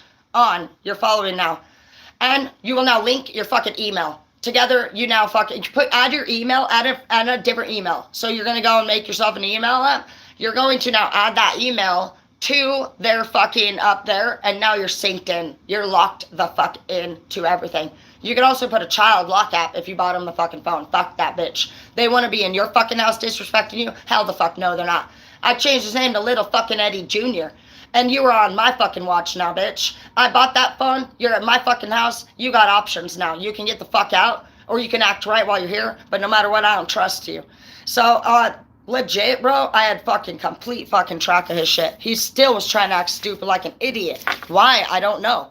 I don't know why he thought he could actually get away with it. So what do I had to do? I had to do it again. I see this bitch is still fucking talking to bitches in my house. And he's also refusing to leave because he doesn't have the money to. And I shit you not. This is what made me realize he was a covert narcissist, which I had never heard of before. Who the fuck cheats and doesn't leave? I don't care if you want to be with somebody else, but I'm literally getting mad. I'm going to scratch the skin off your face. Literally, get the fuck out. I don't want to be around anyone I don't like. I literally will rage, bro. And he was just calmly laying there, dude. It was unbelievable. I had never in my life. And he had actually been telling his family that I was a bitch. And I seen a lot of messages saying I was toxic and he needed to leave me, blah, blah. Okay, whatever. His fucking family told me he looked so fucking healthy with me that it looked like a bunch of bees flew out of a tree and stung him in the face. What the fuck kind of Mexican parents ever said their son looked that fat? They didn't even make him that fat. And it's probably because they make pig feet pozole, and it's fucking disgusting. Literally, fucking this bitch, literally, I even offer, I will pay you. I will pay you the first month rent. You gotta go, dude. I'm literally gonna flip the fuck out. So honestly, my son ends up fucking calling the cops, because I'm sure everybody at this point is, because Edward wants his phone. This bitch is literally still cheating. Are you kidding me, dude?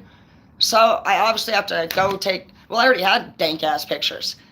I had this bomb ass picture of me holding my butt cheeks up. So I go onto his dating website and I changed his profile picture to myself. Said he was now looking for men. And I changed it like as if I was looking for a boyfriend on his shit, and I left it there. So the next day, when he fucking went on there, bro, all bitches were hitting on me. And he fucking was pissed, and that's some shit. And then, after that, I told him, you got to go. Get the fuck out. He will not leave, right? He's just being ridiculous. So if you have somebody like that, they are more than likely a covert fucking weirdo. That is not normal to do that. I mean, we know of some bitches that are like, baby, please, I love you. I'm going to fight for you, you know? But no, I will literally rip your face off. Like, ask Zeke what happened to him on the first day of school. Yeah. Anyways, he looked pretty. But literally, he deserved it. Because he crumbled all my papers for class. He came up to my desk and fucking crumbled my shit, so I had to literally handle his ass. But fucking literally, dude, I don't like it. Finally, dude, to wrap this up, dude, that bitch was a weirdo. We finally break up. My son ends up calling the police. Luckily, we were not actually fighting that night. I woke up to pee, and I seen a bunch of flashlights outside. And the police were actually surrounding the place. My son had actually called. My sister and son had made up a plan to separate us. And to be honest, they didn't really do anything wrong because we were fighting. And they were getting weird feelings. And I already had a weird feeling myself, and I wasn't acting on it. I was in a place of toxicity, weakness. I wasn't being the person that I needed to be.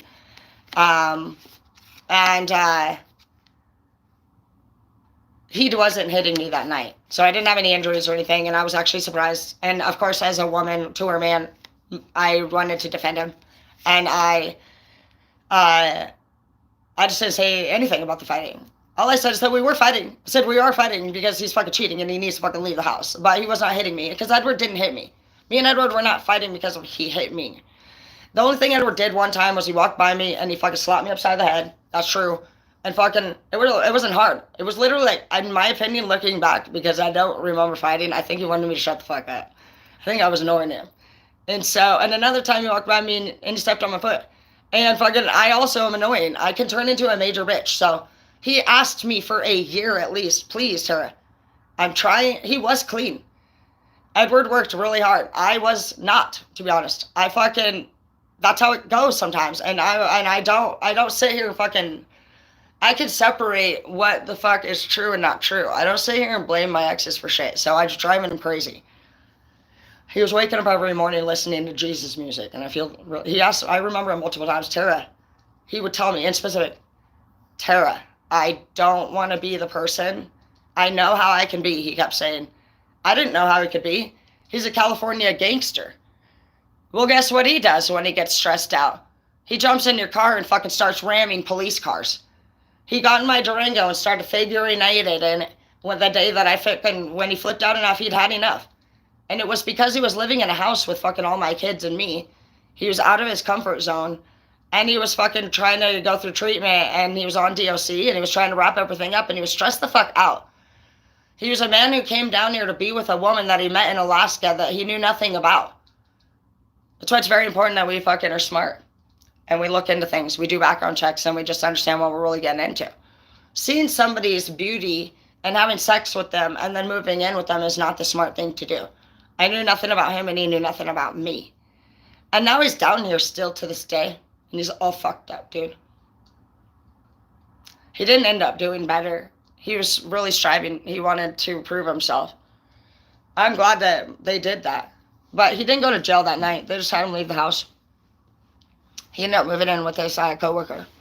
One day I went to drop all shit off, including the Xbox, even though I hated that Xbox after all the shit I found. But I wanted to be an honest person, so I bring up everything. I did all his laundry, I folded it. I think it's better to leave somebody beautifully instead of fucking angrily. You love them. It's really hard for you to separate. I've got a man down here now that's moved from an out of state that we just cannot seem to get along. And it's gotten to the point where there's no way that either one of our families are going to accept us. And at this time, I still didn't know if possibly what had happened to Hazel was true or not. I just noticed that day that had happened and it had passed. I was pretty much like not thinking about Hazel at that point because it had been quite some time. I wouldn't say even. She was about 6 or 7. Well, I don't know. How old were you, Hazel? As if she's going to answer me. But she was in between. She was almost a year. It was his dog. We're breaking up. He wanted to take her. Like I said, I had told you I had confronted my son even over my man. I would have never thought that had happened, right? So I drop everything off, and when I go to leave, the girl that owns the place, she comes outside, and she's like, I need to talk to you. And she basically tells me she's worried about Hazel. And Hazel has been on one of those electrical training shock collars, which was fine. She lives in the city. As long as it's not being used in a bad way, I don't mind training our dog. I did 4-H. I've never used one of those, but we lived on a farm too. And with me not being able to be here with my dog while I'm at work, I did actually prefer to know that there was something that could alert her if she went too far of a distance. Fuck no, I would have never fucking let anybody abuse her with her. And literally, she's telling me that upstairs in the room, she thinks that this is happening. She's showing me scratch marks all over Hazel's belly and all over her dog. She thinks some bestiality is legit going on. And it just takes me back to the day that I took Hazel to the vet, bro. There's no way, that it's not true at this point.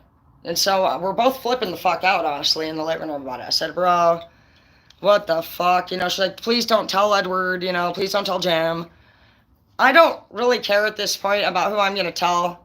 I just got to get Hazel out of the house, I don't even want a fucking dog. I don't want I don't know what an abused dog, is going to act like. And this is now fucking confirmed as far as I'm concerned, because we've taken our dog to the vet now over being this weird shit at the shop. Everything just kind of like, you know, like in the movies, at the end of the movie where it's like, brrr, and all the fucking pieces and the facts come together. That's what it felt like. So she's kind of out there. She's even getting to the point where she's trying to tell me the bestiality is kind of normal. It's pretty common, apparently. She's pretty out there. I just calmly just let her know, I'm taking the dog. She even thinks that I've been into her dog. So then she starts going into her weird shit, but she agrees. We go up to the bedroom. No shit, bro. And fucking, I had been up there because I had been in her house while she had actually went on a... Her and her man went out of town with her 2 kids. And I obviously fucking was still talking to Edward in between our breakup, and I knew what his room looked like. And like right on the side of the bed was legit a pair of shorts, underwear, and a bra. And you know, like if you were like wearing like dirty shorts and you like roll them down and everything just kind of like your underwear and your shorts like roll together. They were like that. So it was obvious that a girl took their pants off on the side of his bed, which I don't care. We're not together. It wasn't that the fucking clothes were there. It was that it looked like they were her daughters, who was 15. That's what concerned me. And so she's up there with me, and we're grabbing Hazel's shit because she's telling me that she thinks that he's literally using the shot collar to like do stuff to her. And I'm like, are those your fucking kids, dude? And she said, yeah. Grabs them and throws them over there in the fucking dirty clothes pile and says that a room used to be up here. I said, those were not there, I'm telling you, like. Anyways, in that moment, bro, I take my dog, and it's kind of awkward. She's like, please don't tell Edward, blah, blah, blah. He's at work. So now he thinks that I fucking probably some bitch that went over there and stole my dog. And I'm fucking irate because I hear that you're hurting the dog. So it's like one of those weird moments. I'm fucking pissed, dude. I don't give a fuck. Not just that, but this is illegal. And so here I am now put in a situation to fucking have to call the police and say the story that I just heard. Now I got Tanya, who's drank half a bottle, fucking threatening me with my life, saying I need to give the dog back because she doesn't want to get in trouble with Jim and Edward when they get home from work. Okay. So yeah, let me just bring the dog back over. I just sent her a skull face, and I fucking told her, fucking try it, bitch.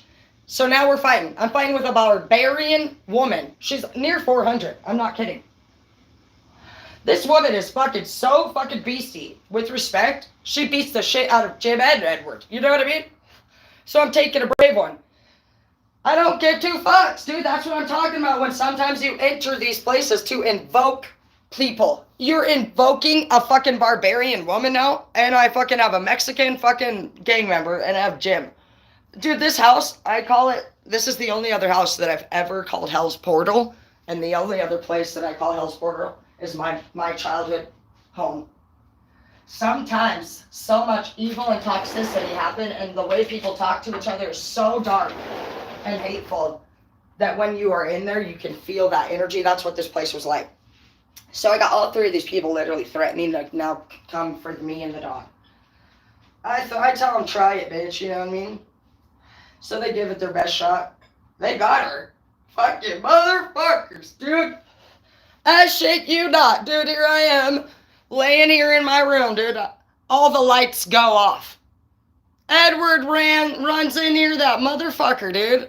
Stole my pack of smokes, my dog. Ain't tried to fucking grab me and fucking get something. I say, the fuck? And you're like you're really gonna just like, you kinda, you cheated on me, bro. You know what I mean? It was just super weird. Anyways, he gets the dog. Ubers the fuck out of here like a ninja warrior with my dog. I'm pissed, dude. I'm like, fuck, dude, this is really turning into something special. There I am. I don't even have a cigarette at this point. I'm like, you fucking stole my pack of smokes, you little peen. And it was pretty fucking, it was Ninja Warrior. Like, I gotta give him credit. You shut my lights down and fucking stole my smokes into my dog, huh? And tried to get some. That's pretty Edward-y. See, Edward's a Scorpio. So, actually, I'm equal parts Scorpio, Pisces, Cancer. Like, so, I'm that makes sense why the fuck I'm best friends with a lot of Scorpios, but they fucking piss me off. That was pretty smart. So anyways, I literally watched this bitch fucking leaving my dog in an Uber. So I'm like in another situation. It's like, fuck, dude, now I gotta fucking do it.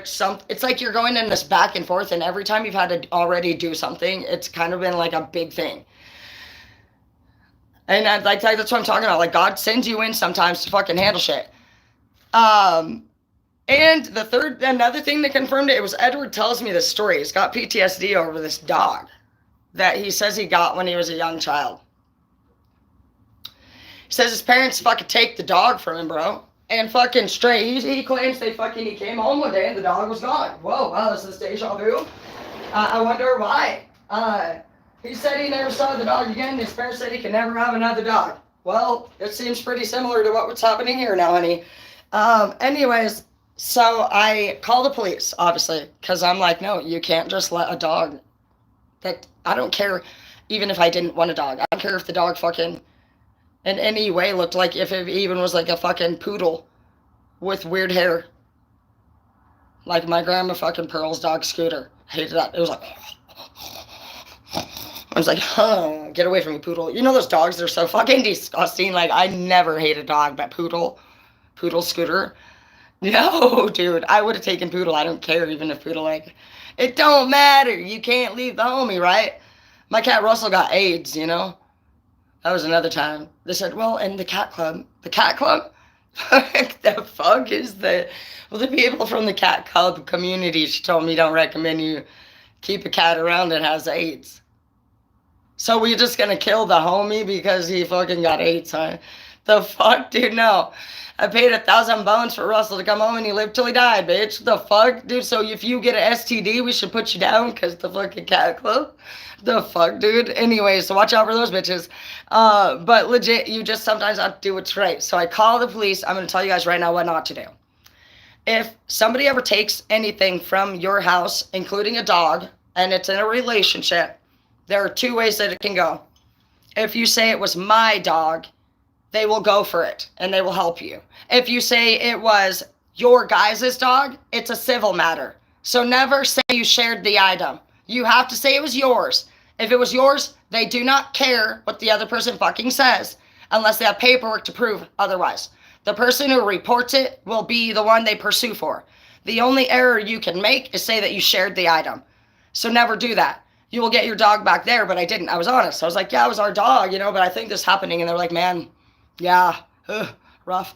That sounds shitty. They wanted to know about if there was any, by chance, like forced abuse. And I didn't want him to go to jail for that, so I'm not a fucking dumbass fucking DB fucking caller, really. So I fucking was like, no, you know, I don't say that because I don't want him to go to jail for fucking, I can handle the abuse. I kind of like it. But I'm not here to call the police on me, sir. I need my dog back. Literally, so I'm staying focused on the matter, and I realized where I made the error, and I'm just like, no. And so I'm like, okay, you're going to have to fucking handle this again. You're going back into Ninja Terra mode. I don't know what came over me, but literally, dude, this day I decided I'm wearing all white. I do feel like Jesus jumped into my body. I looked good that day. I felt like a cheerleader. I had these little white shorts, fucking little spandex white shirt. Fucking looked hot as fuck. I don't even know. I call Edward up because we have a restraining order because my sister and Skylar have now called the police. So no matter what, he should have never been contacting me. So I knew I could use that. And then he calls me. I don't know if I called him or he calls me. But at first, we're just having a normal conversation. But I'm obviously still stewing about him having my dog. And, I don't know, I just turned to Darth Vader, and I fucking tell him, dude, I said, you're gonna give me my fucking dog now, and literally, or I'm calling the police on you for breaking the restraining order. And I have to go over to this house that I already was just at and grab the dog again. And all three of those people were outside gonna mess me up. And it was just me and my ugly car. And I fucking came over there looking like a straight beastie cheerleader, dude. And I said, Hazel, come here. And she said, oh, and she barked and she started running and she jumped in my car and Edward released her out of the fear of him going to jail. And I shit you not, those bitches came for me again. And she fucking punched me in the fucking rib. and broke rib number 1 and 3, actually, which it could have been fatal if she would have hit any harder. But luckily for me, I was drinking that night and I didn't even know. And I was holding my bottle of Fireball, and that bitch was on top of me. And Mr. Fireball beat her ass right in the forehead. And then her, Edward, and her man all looked horrified all of a sudden. How the fuck does one girl in a pink dress and Mr. Fireball fucking whoop your asses? Take a dog. They said, oh my gosh, because she had a lump on her forehead. Well, yeah, I had 2 broken ribs. Fucking, you started it. Anyways, they said, you leave now. So I do. Don't fucking ask me twice. I didn't even want to see you. I went to the joint store. I grabbed a J, and now processing that I just got in a fight. I'm just like, holy shit, my kid's here. Skylar's used to fucking apparently the police coming for me. And fucking I change out of my dress, which was beautiful, and I'd throw it in the garbage because I don't want energy like that on me or in my space. And it had a stain on the butt. And literally, she had called the police and said she was standing there. And I walked up to her and started beating her ass in the forehead with my Fireball, where she dropped to the ground in dire pain. And then I took off in the car like a ninja. And because I don't tell the cops what happened when they got to my house, I said, Tara, come on out. We know you're in here. We felt the hood of your car and it's hot. And you also left the Fireball in there. And sure enough, I did. I left the window down with the Fireball sitting there with a dent in the fucking side of the plastic bottle. And they fucking arrested me. And by the time they got there, I had changed into all black. I have a changing issue, dude. And I looked like a straight ninja. And I don't tell the cops what happens. They say, you know anything happened tonight? I said, no. And so they arrested me. You can be sure that when they start reading your Miranda rights, you're going to jail, bro. So there I am in jail for beating somebody's ass, and I'm a teacher. Great. I haven't gotten a charge. I ruined my fucking 13-year streak. And it looks like I'm a psychopath. Shit. It looks like I'm a psychopath, basically, at this point. And I am scared to lose my job as a teacher. It's a felony to walk up and beat somebody's ass like that. And luckily, she was just a liar. But I want to tell you something. If you don't, you need to say you have an injury right from the get-go if you get in a fight. I didn't know. I was numb. And I also don't tell the police shit. And so I went to jail and I fucking said nothing had happened. That's your only moment. Before they read you your rights, once the rights have been read, you now have a lawyer to talk to, okay? So at any time you fucking are being asked by the cops, they're there because the other person snitched you off. Straight up, bro. They clearly don't have evidence against you. When you are being asked what happened, that is your opportunity to be honest. There has been a report made against you. And no matter what, it's an assault situation. Anytime somebody says you assaulted them, whether or not it does not matter. It's how you respond. And being honest is really probably the only thing that you can do. Because if anyone says you hit them, you will go to jail until proven innocent. It's not innocent until guilty. It's guilty until innocent. So you will automatically go to jail on an assault. And if you say you know nothing, you're done. You lied to an official. Pretty much you're not going to get charged for lying to an official. But they're not going to talk to you anymore about it. You had your chance. The only reason an officer is still talking to you more about something is because they're looking into the person they're asking you about. You're not the prime suspect. They need information. So when you're not having your rights read, and an officer continues to word what he's asking you, if they keep moving people around and rewording it, you need to halt that now. They know nothing. Time is not necessary with evidence. They are looking for evidence. You now know when any officer is losing their composure, they don't have evidence. They're trying to literally make you feel scared. They will lie to you, They will tell you anything that they can legally tell you anything they need to make you confess. They will tell all of you that somebody else is saying something about you. If it is not true, it is a lie. The person is not lying to the cops about you. They will break everybody up and make everyone think these things are going on. So just know those facts. Anytime an officer's getting upset, that's something you will call composure, and they are losing their composure. You have power over that officer because they know you know something and they want it out of you. Nobody that knows something about you loses their composure. They look deep into your soul and they smirk and they handle business. It's that, all right, bitch, whatever you think. And you just leave the scene. You don't need to freak the fuck out whenever you're freaking out about anything, bro. They know nothing. So I learned different things like the other way. I did get charged. She did not. They did know that she was lying, but because I didn't be honest from the get-go, I got charged with a gross misdemeanor. I did get off probation for it last month. I did not lose my teaching license, thank God. So I'm pretty much like the Carmen Diaz of teachers, but I love my students still. And I caught a charge, and I have Hazel today over it. But sometimes you don't know why you're there to meet people was the purpose of that story, and that's a really horrific story. But I think I told a lot of details of that story, that if you ever come across something like that, you should at least have one person that has like said that to you. And nobody had ever brought, I had heard only like a couple bizarre ass weird times about that happening. And so concerned, you know, if I would rescue an abused dog, how that would go for me. I had to catch a couple broken ribs and a gross misdemeanor for it. And if you ran a background check on me, it would say that I run up on people and I fucking whack them in the forehead with fireball. And so I may not get the job, but that's okay. I know the true reason behind that. And when you work for God, you were like, you know what? Yeah, I had to go to jail.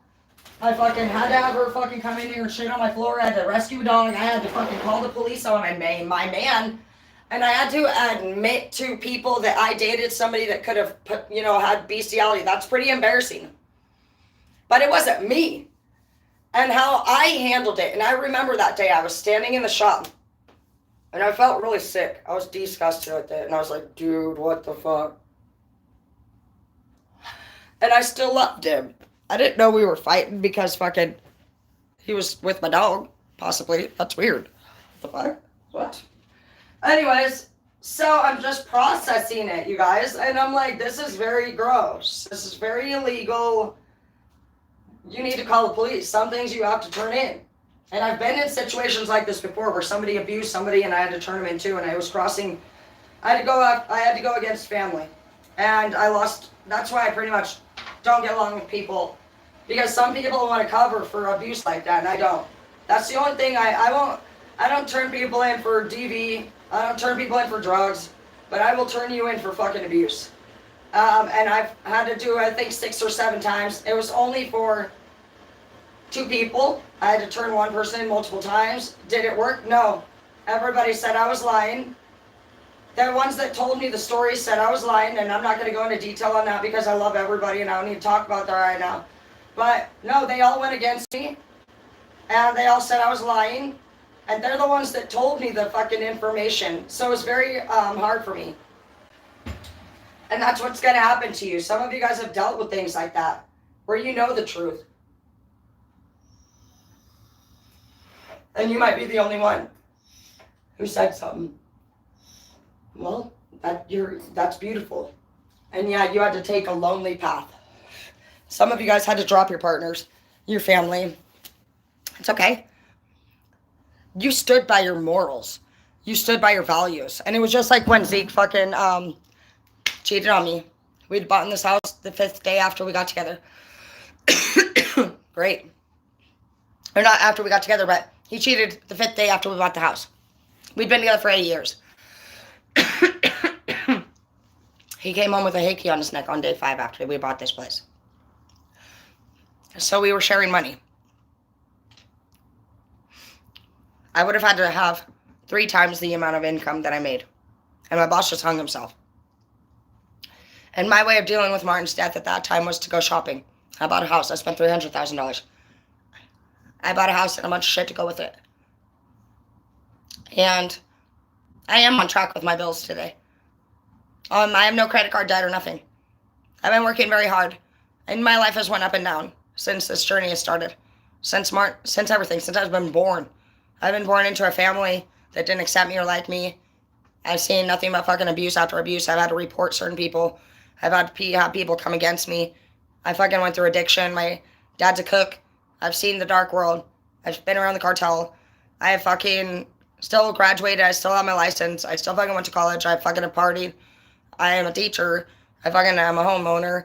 And I have 4 business license. And I still party. And I still want to be the best that I can be in the army. And it's just who we are. And you don't have to be ashamed of anything that you went through. I've went through, obviously, jail. I've went through CPS. I've fucking been on DOC. I came up here to Spokane handcuffed, 6 months pregnant with my daughter. I didn't tell anybody I was even pregnant until month 5. I couldn't hide her anymore. I was hiding the pregnancy. So when everybody else gets to upload their fucking gender reveals and shit, it does. You know, it wasn't the same for us.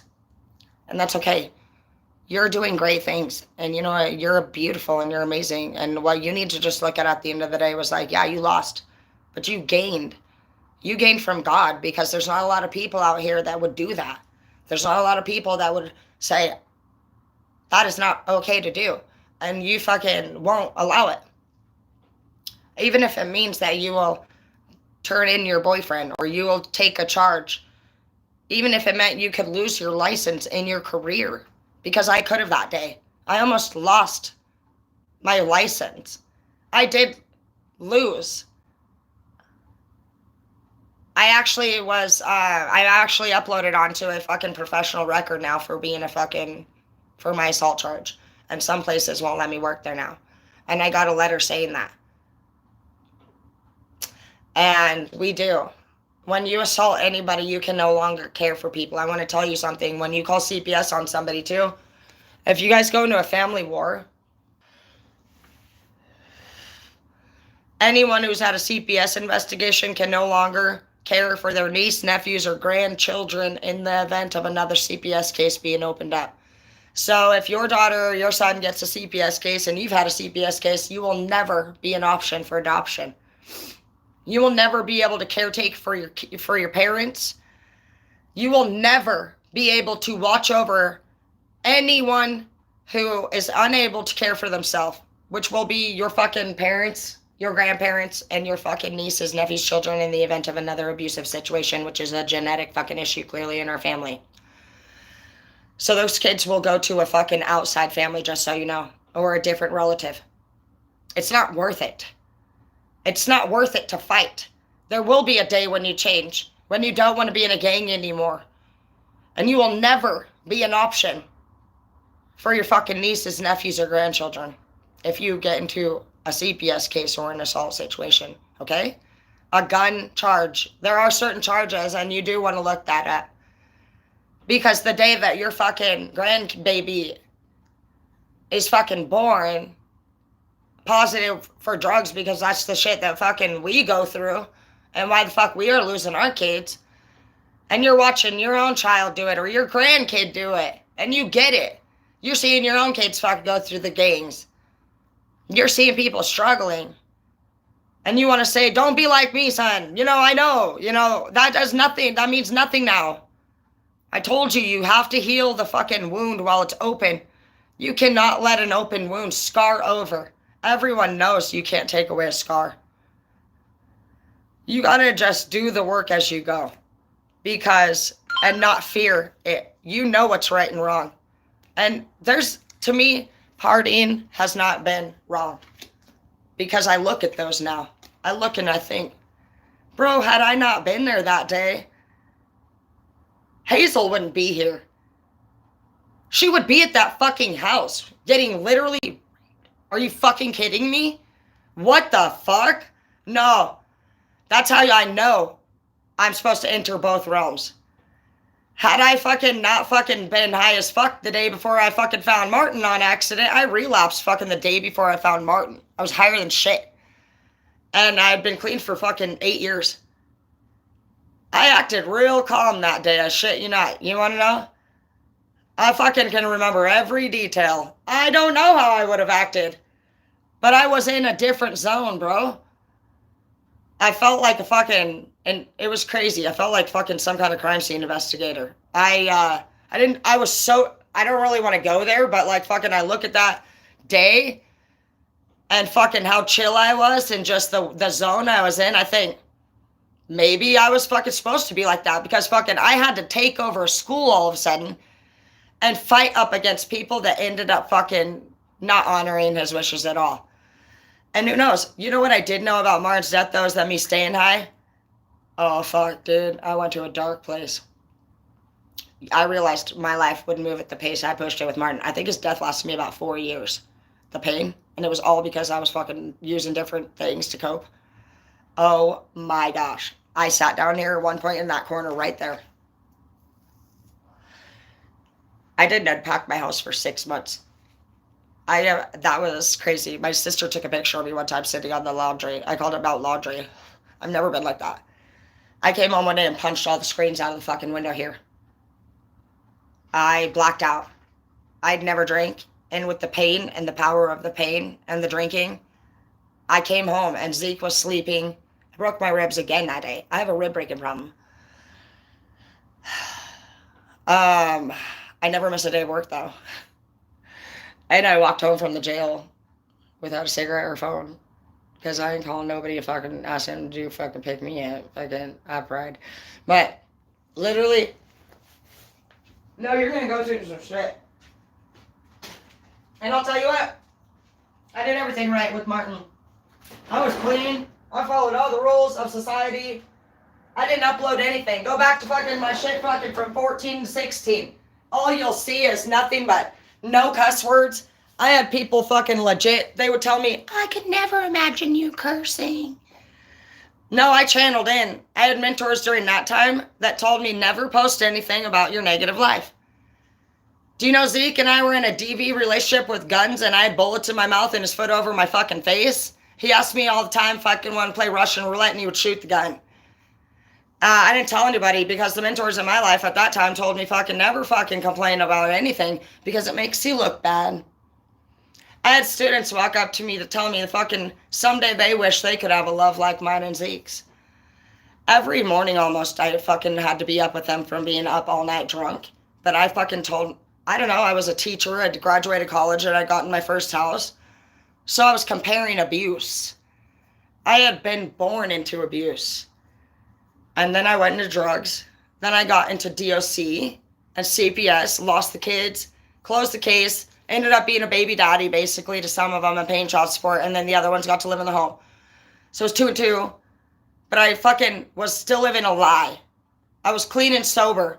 I was still with abuse all around me. Martin was using and Zeke was using. So little did I know while I thought my life was improving, I was surrounded by addicts sober. That's why you need to pay attention to your surroundings. Sometimes we're still living a half and half. You can do all of the work, but still be with somebody that's not doing the work with you, and you're wasting your fucking time. And what I learned was that I knew the first time Zeke and I got in a fight, I was in the bathroom. And he was raging drunk, and I had never seen alcoholic in my life. My parents did not drink. They tweaked. My dad tweaked. My mom was sober. She fucking did not like that shit. And even though my mom is a dickhead, she did not like that world. My dad was like probably like the Roxbury. From the rumors I hear, my dad started cooking and was quite the chef at 16. That is very young. And he was very handsome. So my family's men have a lot of very, very, very successful journeymen and welders. So my dad was a very handsome chef and he was a welder. And my mom wanted my dad to just be a husband and raise his kids. She was willing to quit. She was willing to quit doing it all. She even tried to move everywhere and my dad kept making it wherever they went. And I believe her. It hurt her. She ended up becoming a single mom of 4. And she had to go through a lot of torture from a psychopath because my dad thought it was always funny to play games. She even told me that while she was pregnant with me, they were rock climbing and he cut her rope while he was pregnant. She was pregnant with me. I believe her. And I also believe that I'm hoping there was, I don't know, maybe I could see my dad literally making my mom grab the fucking side of the mountain so fucking I could see my dad putting anyone in a situation, honestly, to know that you had the ability to save your life if you did everything correctly. He is a psychopath, and psychopaths do that. That's what develops and creates a sociopath. That's why I'm the perfect blend of both worlds. Because a sociopath is developed because they truly love somebody who's a psychopath, and a psychopath was born without the ability to feel bad or care about being evil. They enjoy what they do. They don't all act like Jeffrey Dahmer. My dad was very happy all the time. And he thoroughly enjoyed just doing shit that was fucking, he thought was so damn funny. My dad would play tricks on people all the time that were pretty fucked up. He used to hook up the electrical fencing to the bicycles. So every time you even touched anything metal, you'd get zapped. I got him back for that shit. I knew my dad was a cook. So one day I got a laser beam flashlight and I pretended to be INET. And I went out to the place where they were cooking. And I beamed every one of the chefs through the fucking window with that fucking spot. That little laser. They thought the fucking SWAT was pointing guns at them, dude. Hilarious. I fucking went up to the door of the camper and I fucking said, and they fucking threw everything from what I was told. They were so pissed. Everybody threw it all stomp it into the ground. And then when they opened the door, I left my balls off. Oh yeah. Well, that's what happened. You end up learning. I am quite the psychopath myself. But I'm also, my mom's half too, and my mom's not. So we got this perfect fucking personality where my mom, who was very responsible, but she ended up bitter and angry, she wasn't able to overcome the loss. She felt abandoned. You know, and she's also, with respect to her personal story, adopted. And when you're adopted, a lot of people wonder why. So when she found love and she lost it, it hurt her a lot. But her and my dad were very in love, and I'll show you a picture of them. And basically, I don't know. I think my mom, to be honest, Mom, I love you, but I'm going into it. I'm picturing the 70s to be like, well, you got to picture it realistically, you guys. So in the 60s, late 60s and 70s, all of a sudden the flower children come. I get to see my clients in my chair at work all of the time talk about their experiences with the rebels, which are the rock and roll people. There really are men who hate. If you guys watch that video, Ugly Kid Joe, Won't You Be My Neighbor? There's a man in the in the beginning of the video, but that's who they remind me of. And this man hates rock and roll. And in the old days, they didn't listen to rock and roll. They listened to like the Beatles, and then all of a sudden you just see Elvis and Marilyn Monroe, and they're sweating balls. Look at Elvis's pictures. They're all sweaty. It's because they're doing drugs. Drugs makes people sweat. Then as they do drugs and alcohol make you horny. And so for those of you who have never experienced addiction, you turn into Bruce Almighty on anything white. And yeah, if it's a white drug, you think you're fine as fuck all of a sudden. So this is Yola or meth. I'm just going to do a drug class with you guys, okay? Because we need to start actually understanding the truth of it. And I don't feel like we learned a lot of good information when we did like drug ed or sex ed. So yeah, out of nowhere, you feel different. And I don't know what it is about the white drugs, but you legit I felt beautiful all of a sudden. I didn't mean to start using. My sister died. And so when my sister died, my parents relapsed. Well, my dad obviously did, but like, it got real crazy at the house. We went from a drug-free house who would have got our asses whooped by my mom to fucking a chaotic house because my mom was rightfully sad. And I'm not mad at her for that. I love my mom. I'm so sorry that she's ever been hurting. She's always been my number one priority. And her pain, it matters to me. And she hasn't been able to talk about that shit. And she might think that I say that shit because I'm being mean, but I'm not. I just want to help people understand women like her because I feel like my whole life I've lived underneath of her. And I've just seen her pain.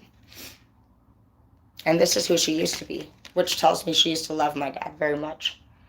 I'm going to put it here first because I got both channels on here. But Look at how happy they were. Look at how handsome he was. And I think, because you can tell my mom doesn't use drugs here. She looks so beautiful. And literally, I think my dad, he doesn't either. He doesn't look like he uses. So they must have met someone. They must have met someone and they were introduced to the drug world. And that's how that goes. And my mom didn't like it. She didn't want to do that. They didn't, because look at how happy my sister is here. This is my sister Kenzie that died when she was 18, but I could see in her eyes that she is happy and that they lived a happy, beautiful life. So at some point, my dad met a drug cartel, and I know he did because we were around it. I tell the storyline of a family. This picture is a picture of Jesus, and it's just a simple picture, but when my dad died, me and my brother, we really fucking handled some business, and I'm proud of me and Colton, even though we're fighting right now. But I'm not mad at Colton either. Even though he's doing a lot of shit, I still love everybody. Anything that we've ever went through doesn't take away the love that I have for them. So watch that about yourself and other people. Make sure that when people have a problem with each other, that you guys still, that doesn't take away from the good. Just because people make a mistake doesn't mean that they should not be recognized for their beautiful. And you don't know. See, God's right here telling you, I need you to go in here. We have somebody being abused, and it's going to be you that's going to enter this house. You're going to go into this house, and you are going to invoke this person. You will stand up to these people. My mom had to do that with my dad. She saw things that she cries about. She had to do really terrible things, and she can't get over it.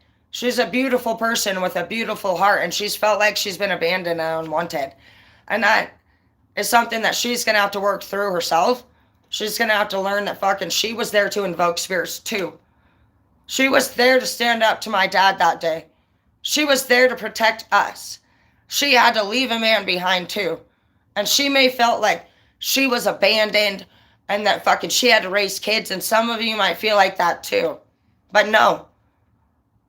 My dad didn't get what he wanted. In the end, he died on fentanyl. And he's not this man. He didn't look handsome. And it bothered him. He loved my Uncle David a lot. And I told that to my Uncle David recently because I think it's important that people know that. My Uncle David was very successful as well. He's the one that inspired me to work on the fishing vessels. He's an engineer. Oh no, he's an electrician. My Uncle Liddy's an engineer. My dad's a welder. So they're all very strong men. Before the drugs, we make a choice. When you choose to use, you lose. Period. He wrote a lot of journals.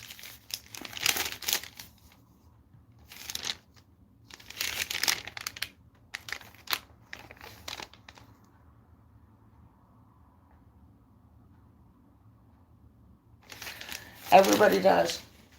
And you gotta really watch these people. You gotta keep an eye on your people. My dad, this is one of the things I found in his room, dude, when I fucking had to go clean it out. And I don't feel like it's my fault, but just because I love you so much, Dad. And I can't wait to see you again soon. Love, Tara. And you know what's fucked up? You know what, on the back of the shirt, you know what I really think I'm looking at here? Just fucking blood. And it looks like it's fucking something that fucking you already know came out of fucking you know what. And that was what I did when I came to his house. Everybody was fighting over the tools, but I just wanted the phone, and I just wanted to be in his room. I wanted to feel his energy, and I just needed to. I already knew why he died, because he chose to stay in that lifestyle. I did not know he was using fentanyl. I don't use pills. And my dad has always been against them. So, yeah, I assumed my dad had fucking probably went back to his old ways. I knew he had went back to his old ways. I have not partied with my family in about 17 years. It was not a good experience for me. And so I moved away. But when I do come into town, I do try my best to visit. It's it's been very difficult for me to go back home. I usually go through a lot of panic attacks. And sometimes I won't even go. And I've been accused of abandoning my family. And I have had to do everything by myself up here. And I've kept a lot of things a secret. But that's why I share these stories with you guys, because I just want you to know that you guys can get through those things. And my life just continues to be one fucking shit show sometimes after the next. But when I learned about what a light worker's duty was, and when I learned that it's because we're supposed to be the person that comes in and out of these environments, because we're the only one who's strong enough to do it. In a world where everybody watched Jesus get fucking hammered on a cross, we would have never let that happen. And that's how many odds, you have against you. And God needs us. He needs us to be brave enough to love that much, but also good enough to set boundaries when people stop loving themselves enough to do things that can harm themselves or another person. And it's not that you're trying to be mean. You love them truly. And just that's where I can be accountable and understanding for the times when my mom had to call CPS on me and do what she did. Do you want to know something? I thought for many years my mom took the kids from me. No, she didn't. I lost the kids because me and James were high. But my mind was so angry, it polluted me. My mom raised my kids for me. And she also raised herself. I have 2 and she has 2. She's just been a great mom. A lot of people fucking don't have moms that fucking even care about watching their kids ever. They don't have anybody. My mom and my sister, honestly, even though they piss me the fuck off, they love kids. They have never not been there for my kids once. My brother loves kids too, even though fucking we have our issues. We really are a good family. It's just that sometimes we got to take a step back and understand why we could have been entering into situations and lost. And if you're somebody that thinks it's just going to be just smooth over and get better for you, I don't think so. Not if you're a light worker. It says that if you're elevating as a light worker to become an emperor and empress, we have more challenges. And the reason for this is because people are not brave. I want you. Somebody wants you. Your mind is a weapon, so keep it sharp, it says. Kill them with success and bury them with a smile. A negative mind will never give you a positive life. And what is coming for you is better than what has gone. Life's good for you. You got that King of Swords energy right now. You're setting boundaries.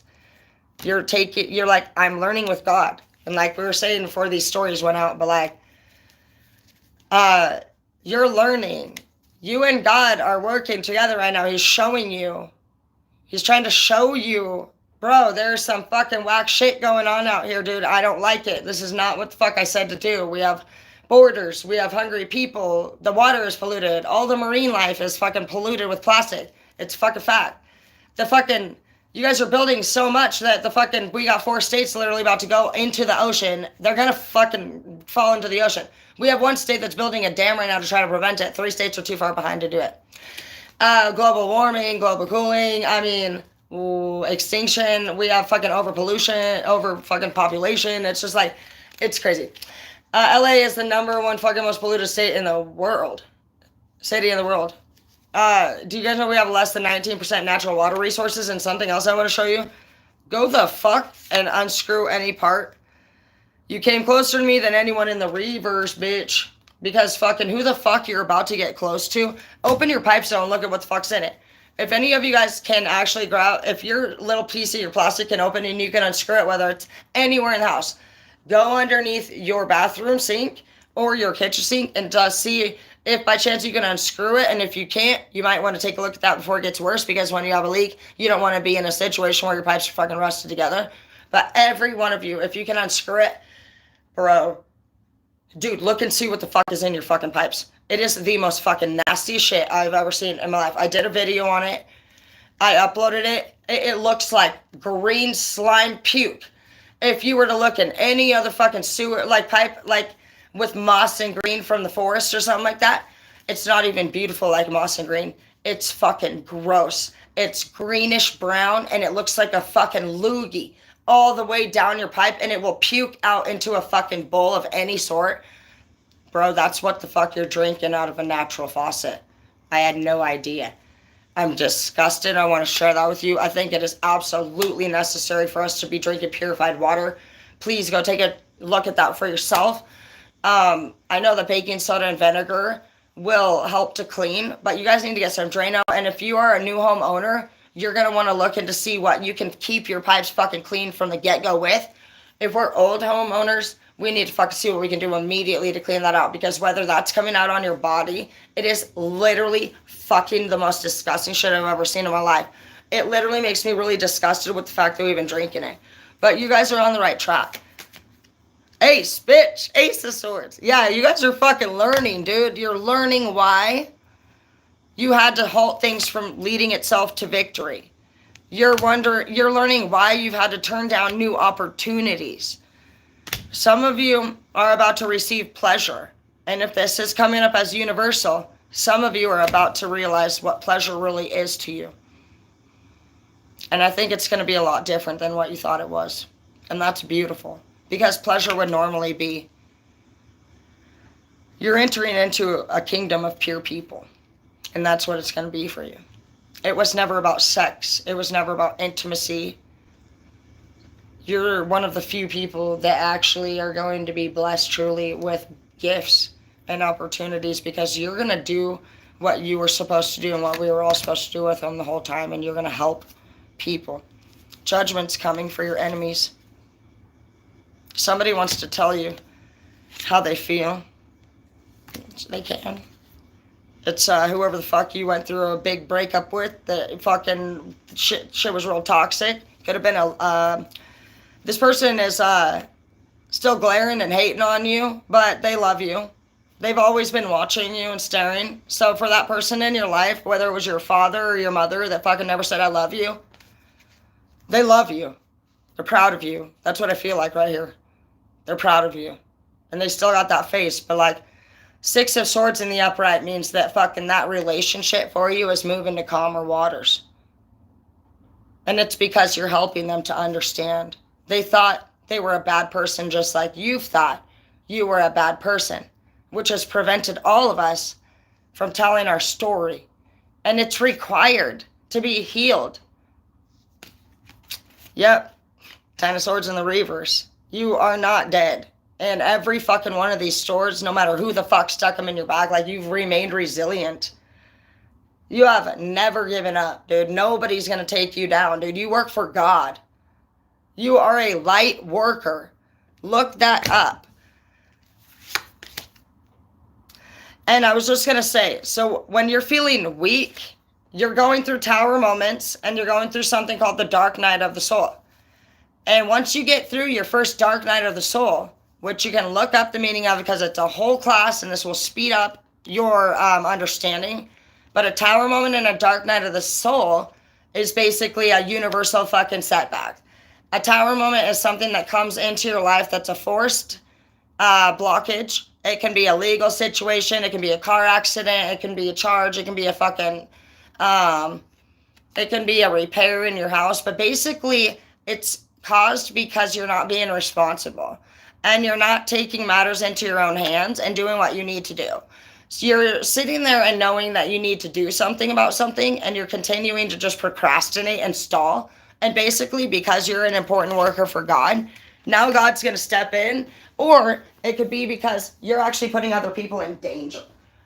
If you are doing something that can actually cause like a problem universally to harm another person, it is all of our duty in the world to protect. So you can't be mad if you choose to fucking be off track to the point where people are concerned enough to report you. You need to be accountable. Basically, God puts those people there to help anyone who's in danger. So that's just that. And then a dark night of the soul is it's an ego death. I'll be right back. You know, I like to drink my coffee all day until I drink tequila.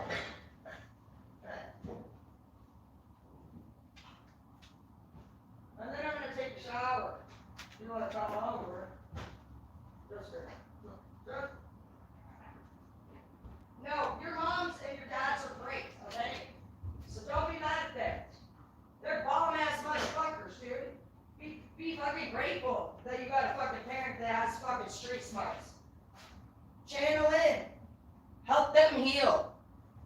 Fucking let them know, Dad, you know, Mom, fucking, if it wasn't for fucking both of you guys being awesome, I see this picture here, I see where you're in love. Tell them their fucking story. Hit them up and fucking say, Mom, you know what I see here? Is there a chance that fucking you guys were sober together? Because you guys look so fucking happy. You don't gotta roll in and fucking say anything bad.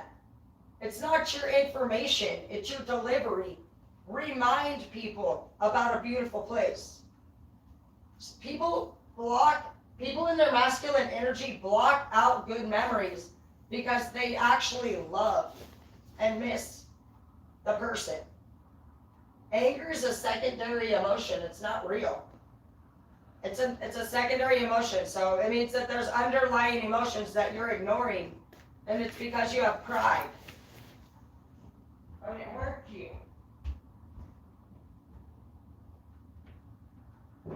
I do too. I'm a father's daughter, and my mom wore steel-toed boots and she'd kick our fucking ass, and I appreciate it. But my dad's a psychopath. And we worked hard. And I'm grateful for that too. I got outstanding work ethic. But that's how come I can relate to the guys a lot. But I've also always just understood things at a very young age. By the time I was born, drugs had occurred clearly in my family.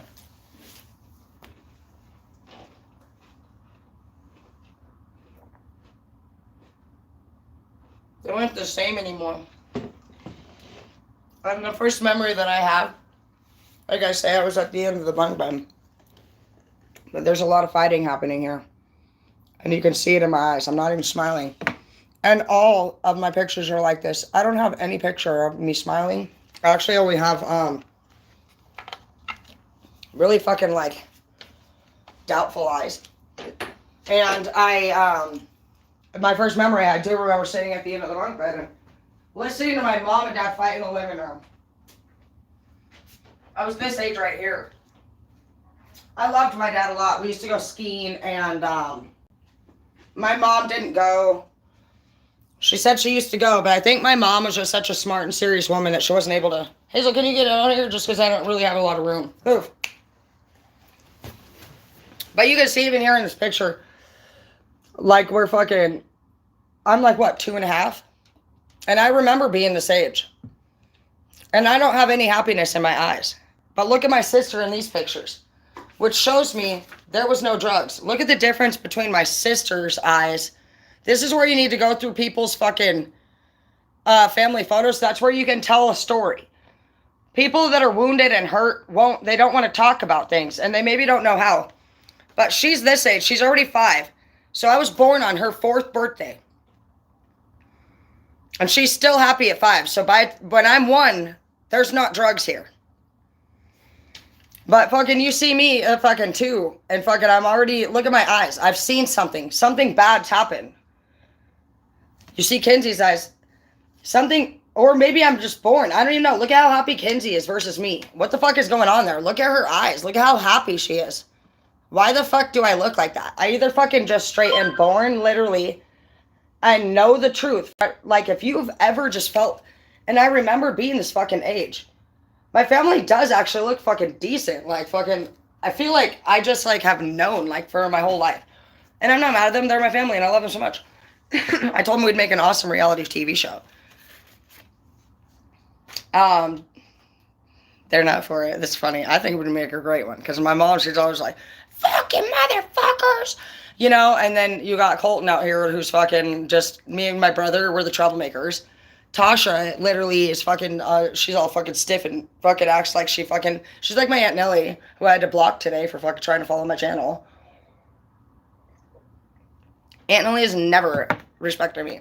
And it's kind of funny that I just talked about her literally last week, and now she's trying to follow me. Aunt Nelly, please respect me. I don't let people stalk my channel. You could either fucking be somebody who's in my life, or you can fucking say why the fuck you're stalking my channel. If you want to be my friend, you can, but you're not gonna fucking literally be my aunt and never fucking have any respect for me and never fucking speak to me once.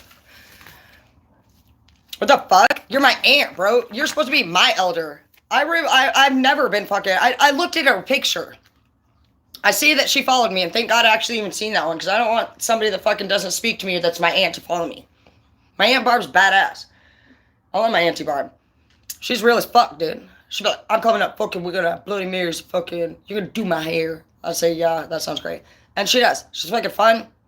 And she's real as fuck, too. She's like, you know what the fuck your problem is? She's one of the people that helped me stay single. After all that shit that I just told the story of, like, I stayed single for 4 years. I have not let anybody live with me since that experience with Edward. I'm very different now.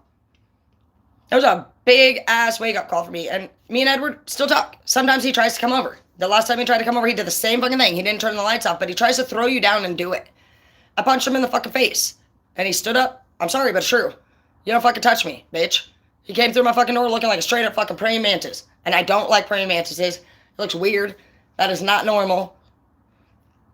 The fuck is wrong with you? And he ain't talked to me since. And then I called his parents. And I said, your fucking son looks like a straight praying mantis. And I'm worried about him.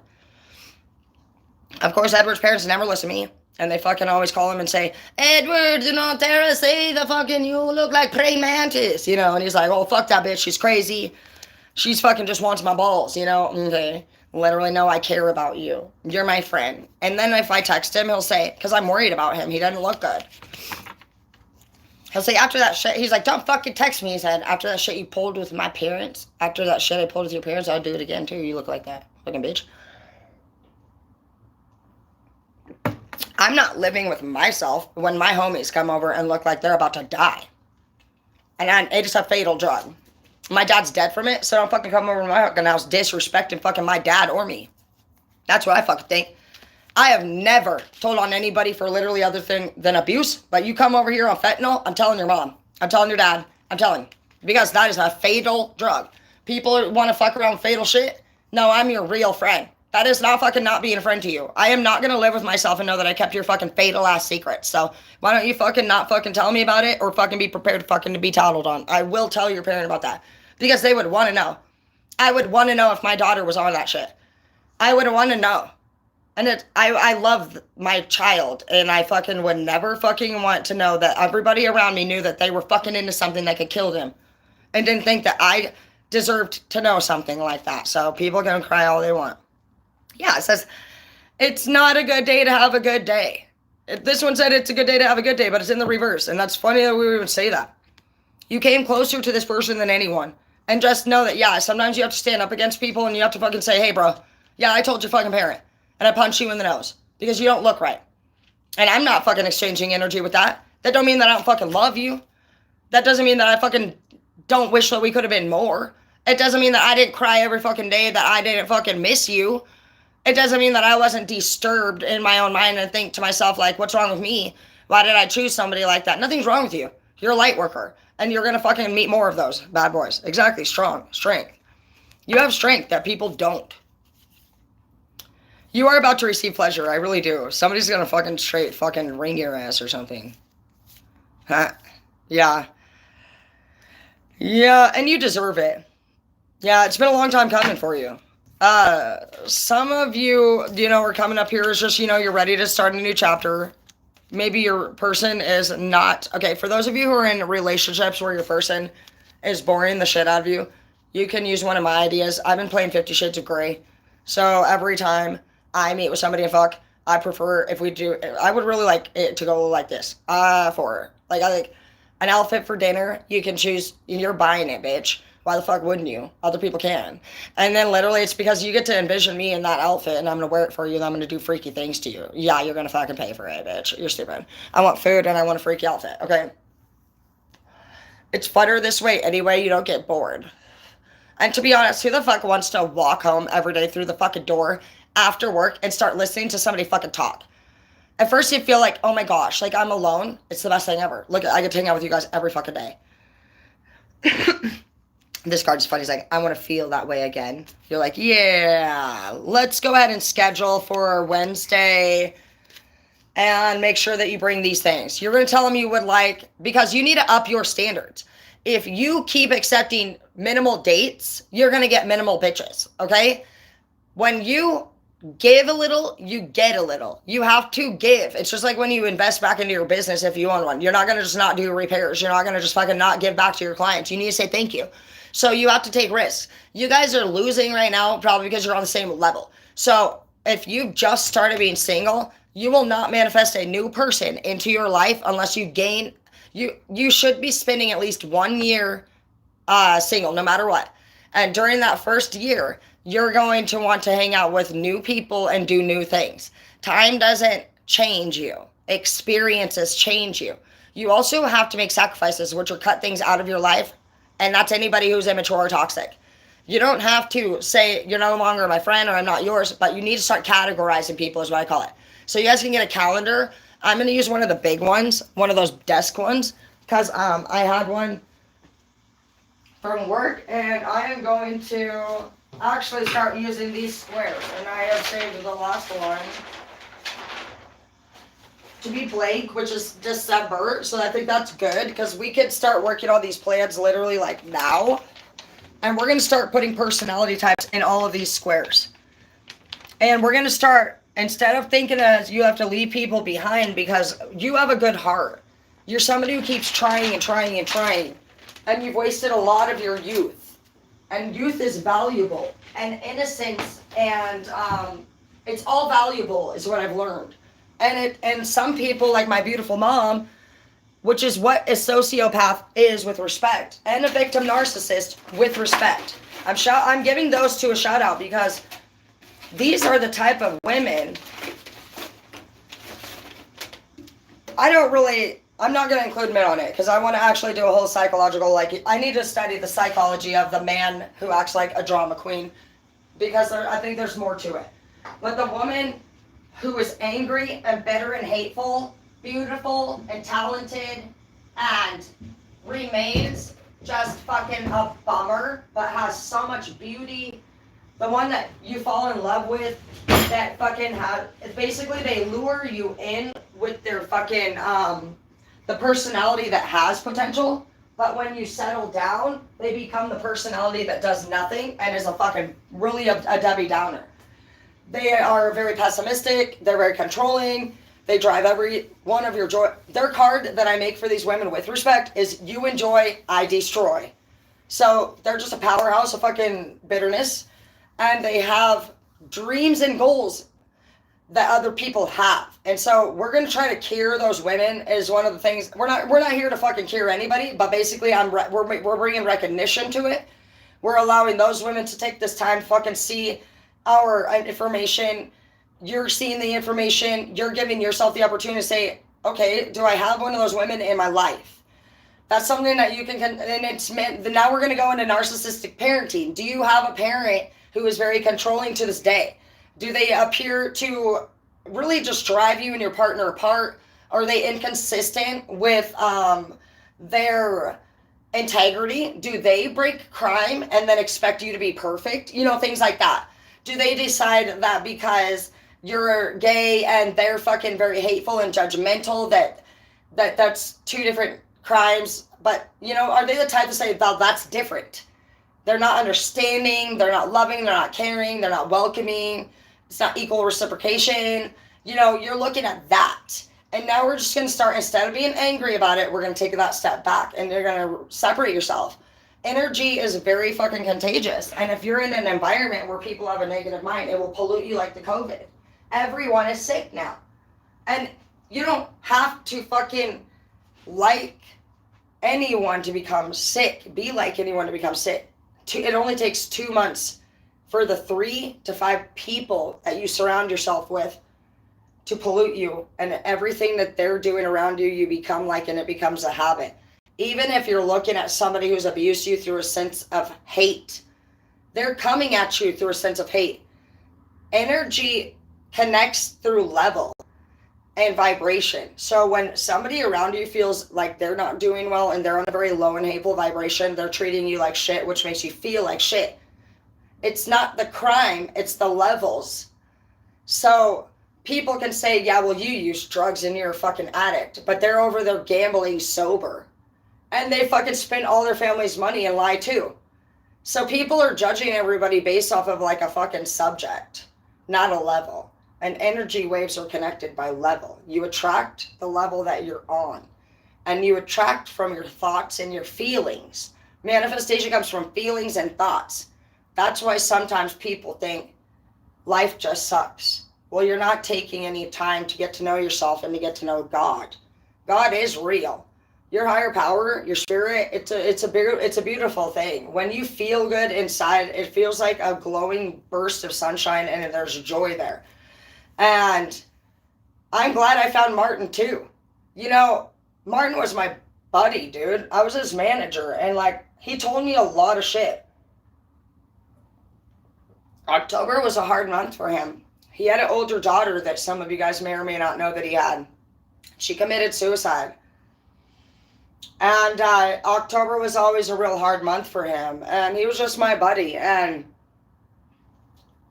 you know, that shoe was private. And I also took it in the day that he didn't come to work. Miss Kathy, who does the financial shit, could have went. We just noticed he wasn't there yet. It was odd. Feel bad because he invited us all over for the Super Bowl, but we'd already made plans, so it wasn't realistic to fucking just drop all our fucking Super Bowl plans and fucking just go to Martin's house. He was fucking trying to be sober, which I do want to say he was 9 months sober. His autopsy reports came back and he wasn't using anything. But sometimes when you're feeling lonely, you know, you're just, I don't know what happened exactly, but he was sober at least. But, no, bro, like fucking... anyone, Miss Flock was at the front desk. So these were the options. It would have been Mr. Ramos, me, Miss Dana, Miss Kathy, or Mrs. Flock. Those were the 4 people that volunteered to go to Martin's house to see if he was okay. Now I'm going to tell you a little something about them. Miss Kathy she's older. She has a beautiful daughter. She also worked at the school.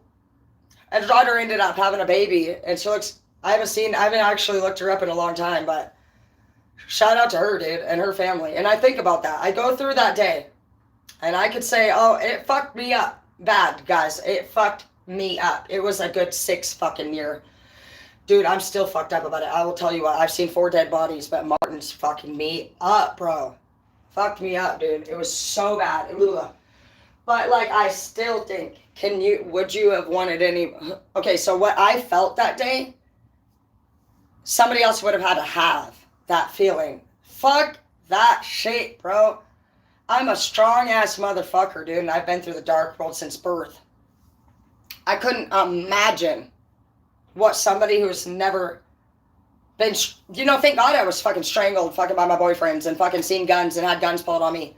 Because I had already experienced such high levels of abuse that to this shock that it put me in, it was Dude, I'll tell you what, dude. I don't even take anything for PTSD or anxiety or nothing. I fucking literally deal with it with fucking... I smoke weed and I fucking have a drink. And sometimes I fucking dwindle around with other shit, but I pretty much just fucking drink tequila on the regular and I fucking smoke weed on the regular. But, I've tweaked, well, that was my other thing. Like, obviously, fucking, I don't do the downers or nothing like that, but fucking sometimes I go to a dark place and fucking you guys will see. When I get really fucking angry and I just like, I don't even know. I went through a real dark place with Martin, I'm not gonna lie. And I do take responsibility for that. And that's why I've spent the last 4 years just trying my best to fucking sort everything out. Because all that unwanted pain and shit really fucks you up. So, I just think that, Mr. Ramos, I wouldn't have wanted any of them to fucking have to see that shit, bro. Who knows how they would be today? I love my people. I was the manager of the school. So if anybody should have found my boss, I would have wanted to be the one. Not because I ever wanted to have felt like that. It took my life... I lost about almost a decade, I'm not gonna lie, because Martin is fucking still heavily fucking... He affects me heavily. that whole thing was like bad for me. And that is what PTSD is. That's why PTSD throws your body into such a state of shock, bro. It is, oh my gosh, dude, it's unbelievable. That's what soldiers go through when they see people suddenly get killed. And that's what it does. To see a body, like when you're not prepared, without preparation, it will throw your equilibrium off. And I was not expecting that. And it's different. I've seen my baby daddy dead, but I was called to the hospital and he was already on life support. I've seen my sister dead after her car accident. And I purposely fucking waited for everybody to say their goodbye to hers and then waited for them to leave the room. And every time I've seen anybody, there's been 4 deaths already. But every one, I, with respect, choose to fucking say my goodbyes, and I did not choose to do that with my dad's body. Because I've already said goodbye to 3 of them, and I'm not going through any more of that. I did not choose to identify my father. My big brother took one for the team this time. And I'm sorry that he had to do that, because I know how that feels. But I've already done that 3 times, I'm not going to put myself through it anymore. I don't choose to go to funerals. My relationship with people are exclusive. And I know that the love that I have for them was what it was. So if you guys are going through a death and maybe you didn't go to their funerals and you feel like maybe you didn't say goodbye, then do your own. My dad's funeral was done by the family. We have some fighting going on. And I've already talked to everybody and I'm trying to overcome it. I love all my people. And I can look past why people might act certain ways. And that's what you got to do. You just got to look at your beautiful parents and see those pictures. To go back and look at a storyline. The story is told through the eyes. Sometimes people don't want to talk about it and it hurts you a lot. And you want so badly for them to, you see it, you love them, you want them to feel better. You really care. And you're a good person for that. But the most thing that you can really do is just lead by example, guys. Lead by example. Do what you need to do to protect yourself. I do recommend getting cameras. Put them around your property. You are a light worker. You may be here to invoke spirits and fucking, you might even fucking feel like you're interested in things that would be outside of your religion. I get that. I have half Mormon and half fucking Christian. But I never did choose to get baptized. I love God. I've always loved God. But I didn't feel a connection with the pastor. And spirituality, tarot to me is not witchcraft. It is a story through a picture. There's oracle and there's tarot. And the reason why I chose to do this is because I had to look up online what the me generation liked. And so my daughters helped me with that. They would always watch certain things. They watch girls change outfits all the time because they're watching because they are trying to learn. I have a couple daughters that are going through puberty changes, and basically they're a little self-conscious of their body. And so they were actually watching it because the other women were inspiring them to feel more comfortable to dress in the ways that they want to. And they can. If I think that's a beautiful thing. And so I thought, you know what, that's great. Did I get women on my channel? Fuck no, I got dudes. I didn't mean to get dudes. Well, whatever. You know, that just shows that fucking sometimes women can fucking be a little jelly of fucking, people like Cardi B. But at the same time, it's like, did she do anything to you? So maybe they need to overcome that. And that's what I realized.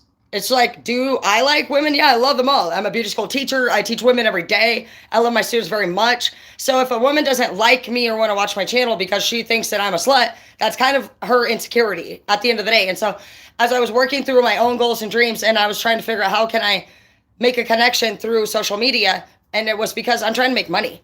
Like literally everybody is getting carpal tunnel and arthritis, and we're getting paid fucking $2 a fucking hour.